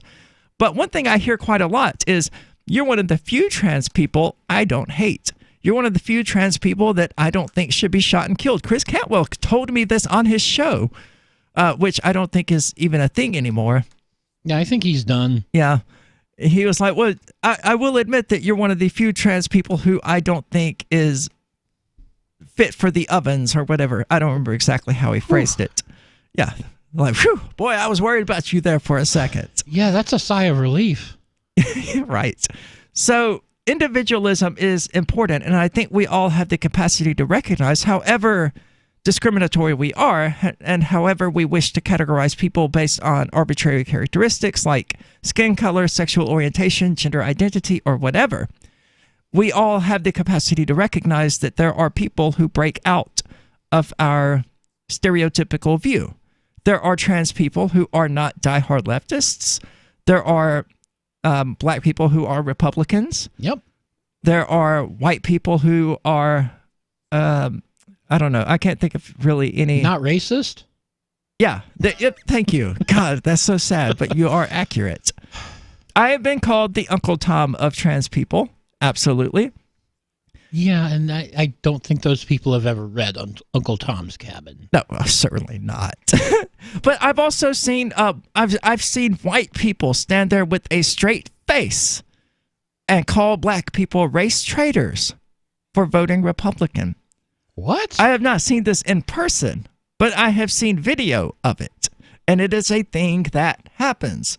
Evidently, because that's how they view it. It's not about skin color. It's not about gender identity. It's not about being LGBTQ. It's about allegiance to the Democratic Party.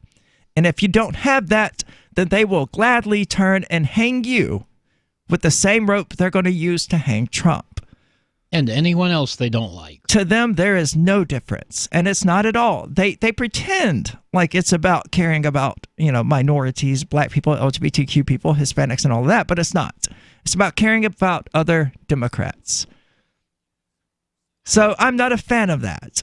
And I don't fall into their neat little mold, so they want nothing to do with me. But even in so doing, they seem to sort of recognize that individuals exist. There are individuals out there who do not conform to their stereotypes of what a trans person should be. And another thing I run into a lot as far as stereotypes go is the overwhelming assumption by people that if they call me he, I'm going to flip out. I really don't care what you call me. I am from Mississippi, dude. Being called he is like the least bothering thing I've ever been called. Yeah, I'm sure you've heard worse.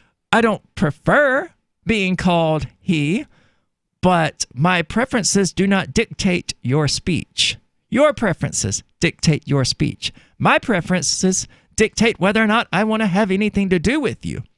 And if you consistently attempt to get under my skin, eventually I'm going to want to not have anything to do with you. Even though, as many people have learned, my skin is pretty thick. I can put up with a lot of BS from someone, Dunker, before I just go, I'm done. I am totally done. You did not just call out Dunker right on the air. I did. I've done it before, and he knows I will continue to do it. And he's still one of our best supporters. Isn't he still a patron on Patreon? He is. Oh, my. He will listen to this show as soon as we put it up on the podcast Monday afternoon. It will not be the first time. My. So, yeah, I guess you don't have to entirely agree with us to be a patron. No, I like Dunker. I do. He's a cool guy, and he seems to be pretty decent. He seems to have a real hang-up about the existence of trans people. Oh, I know he does. That to me is, I mean, incels usually do. Is he an incel? I think so. I've never had a reason to get into his sexual life or lack thereof. So I wouldn't know. Well, to be fair, neither have I. It's not something I sat around wondering about, but people have tells, right? And misogyny and anti-trans mentality is a really good way of pinpointing somebody as being an incel or being alt-right. There are three main characteristics they seem to have. They hate women, they hate Muslims, and they hate trans people. So, to varying degrees, but the hatred of trans people is so ubiquitous that it, more than almost any other indicator, is almost a one-to-one correlation between people who hate trans people and people who are alt-right. Now, I don't think that Dunker hates trans people. I think he just... hate would not be the right word. He just does not approve, which is a far cry from the people like Chris Cantwell who actually do have obsessions, genuine obsessions. And I called him out on this on Freer Talk Live because he posted this article where the word... it wasn't even an article, it was his homepage. The word transgender or transsexual, I don't remember which it was, it appeared like hundreds of times. And I don't have it in front of me right now, but if you did a search on his site, just on the homepage, just on the front page, it yielded like hundreds of results. Okay, that's going a bit far. Yeah, this qualifies as an obsession, my dude. I'm sorry to tell you this, but it is an obsession. Well, this has been the Call to Freedom. We got distracted a little bit with individualism and collectivism, but we love interacting with our DLive and Twitch chatters. You can check that out at dlive.lrn.fm and twitch.lrn.fm. This is the Call to Freedom, but don't go anywhere because Free Talk Live is coming up next.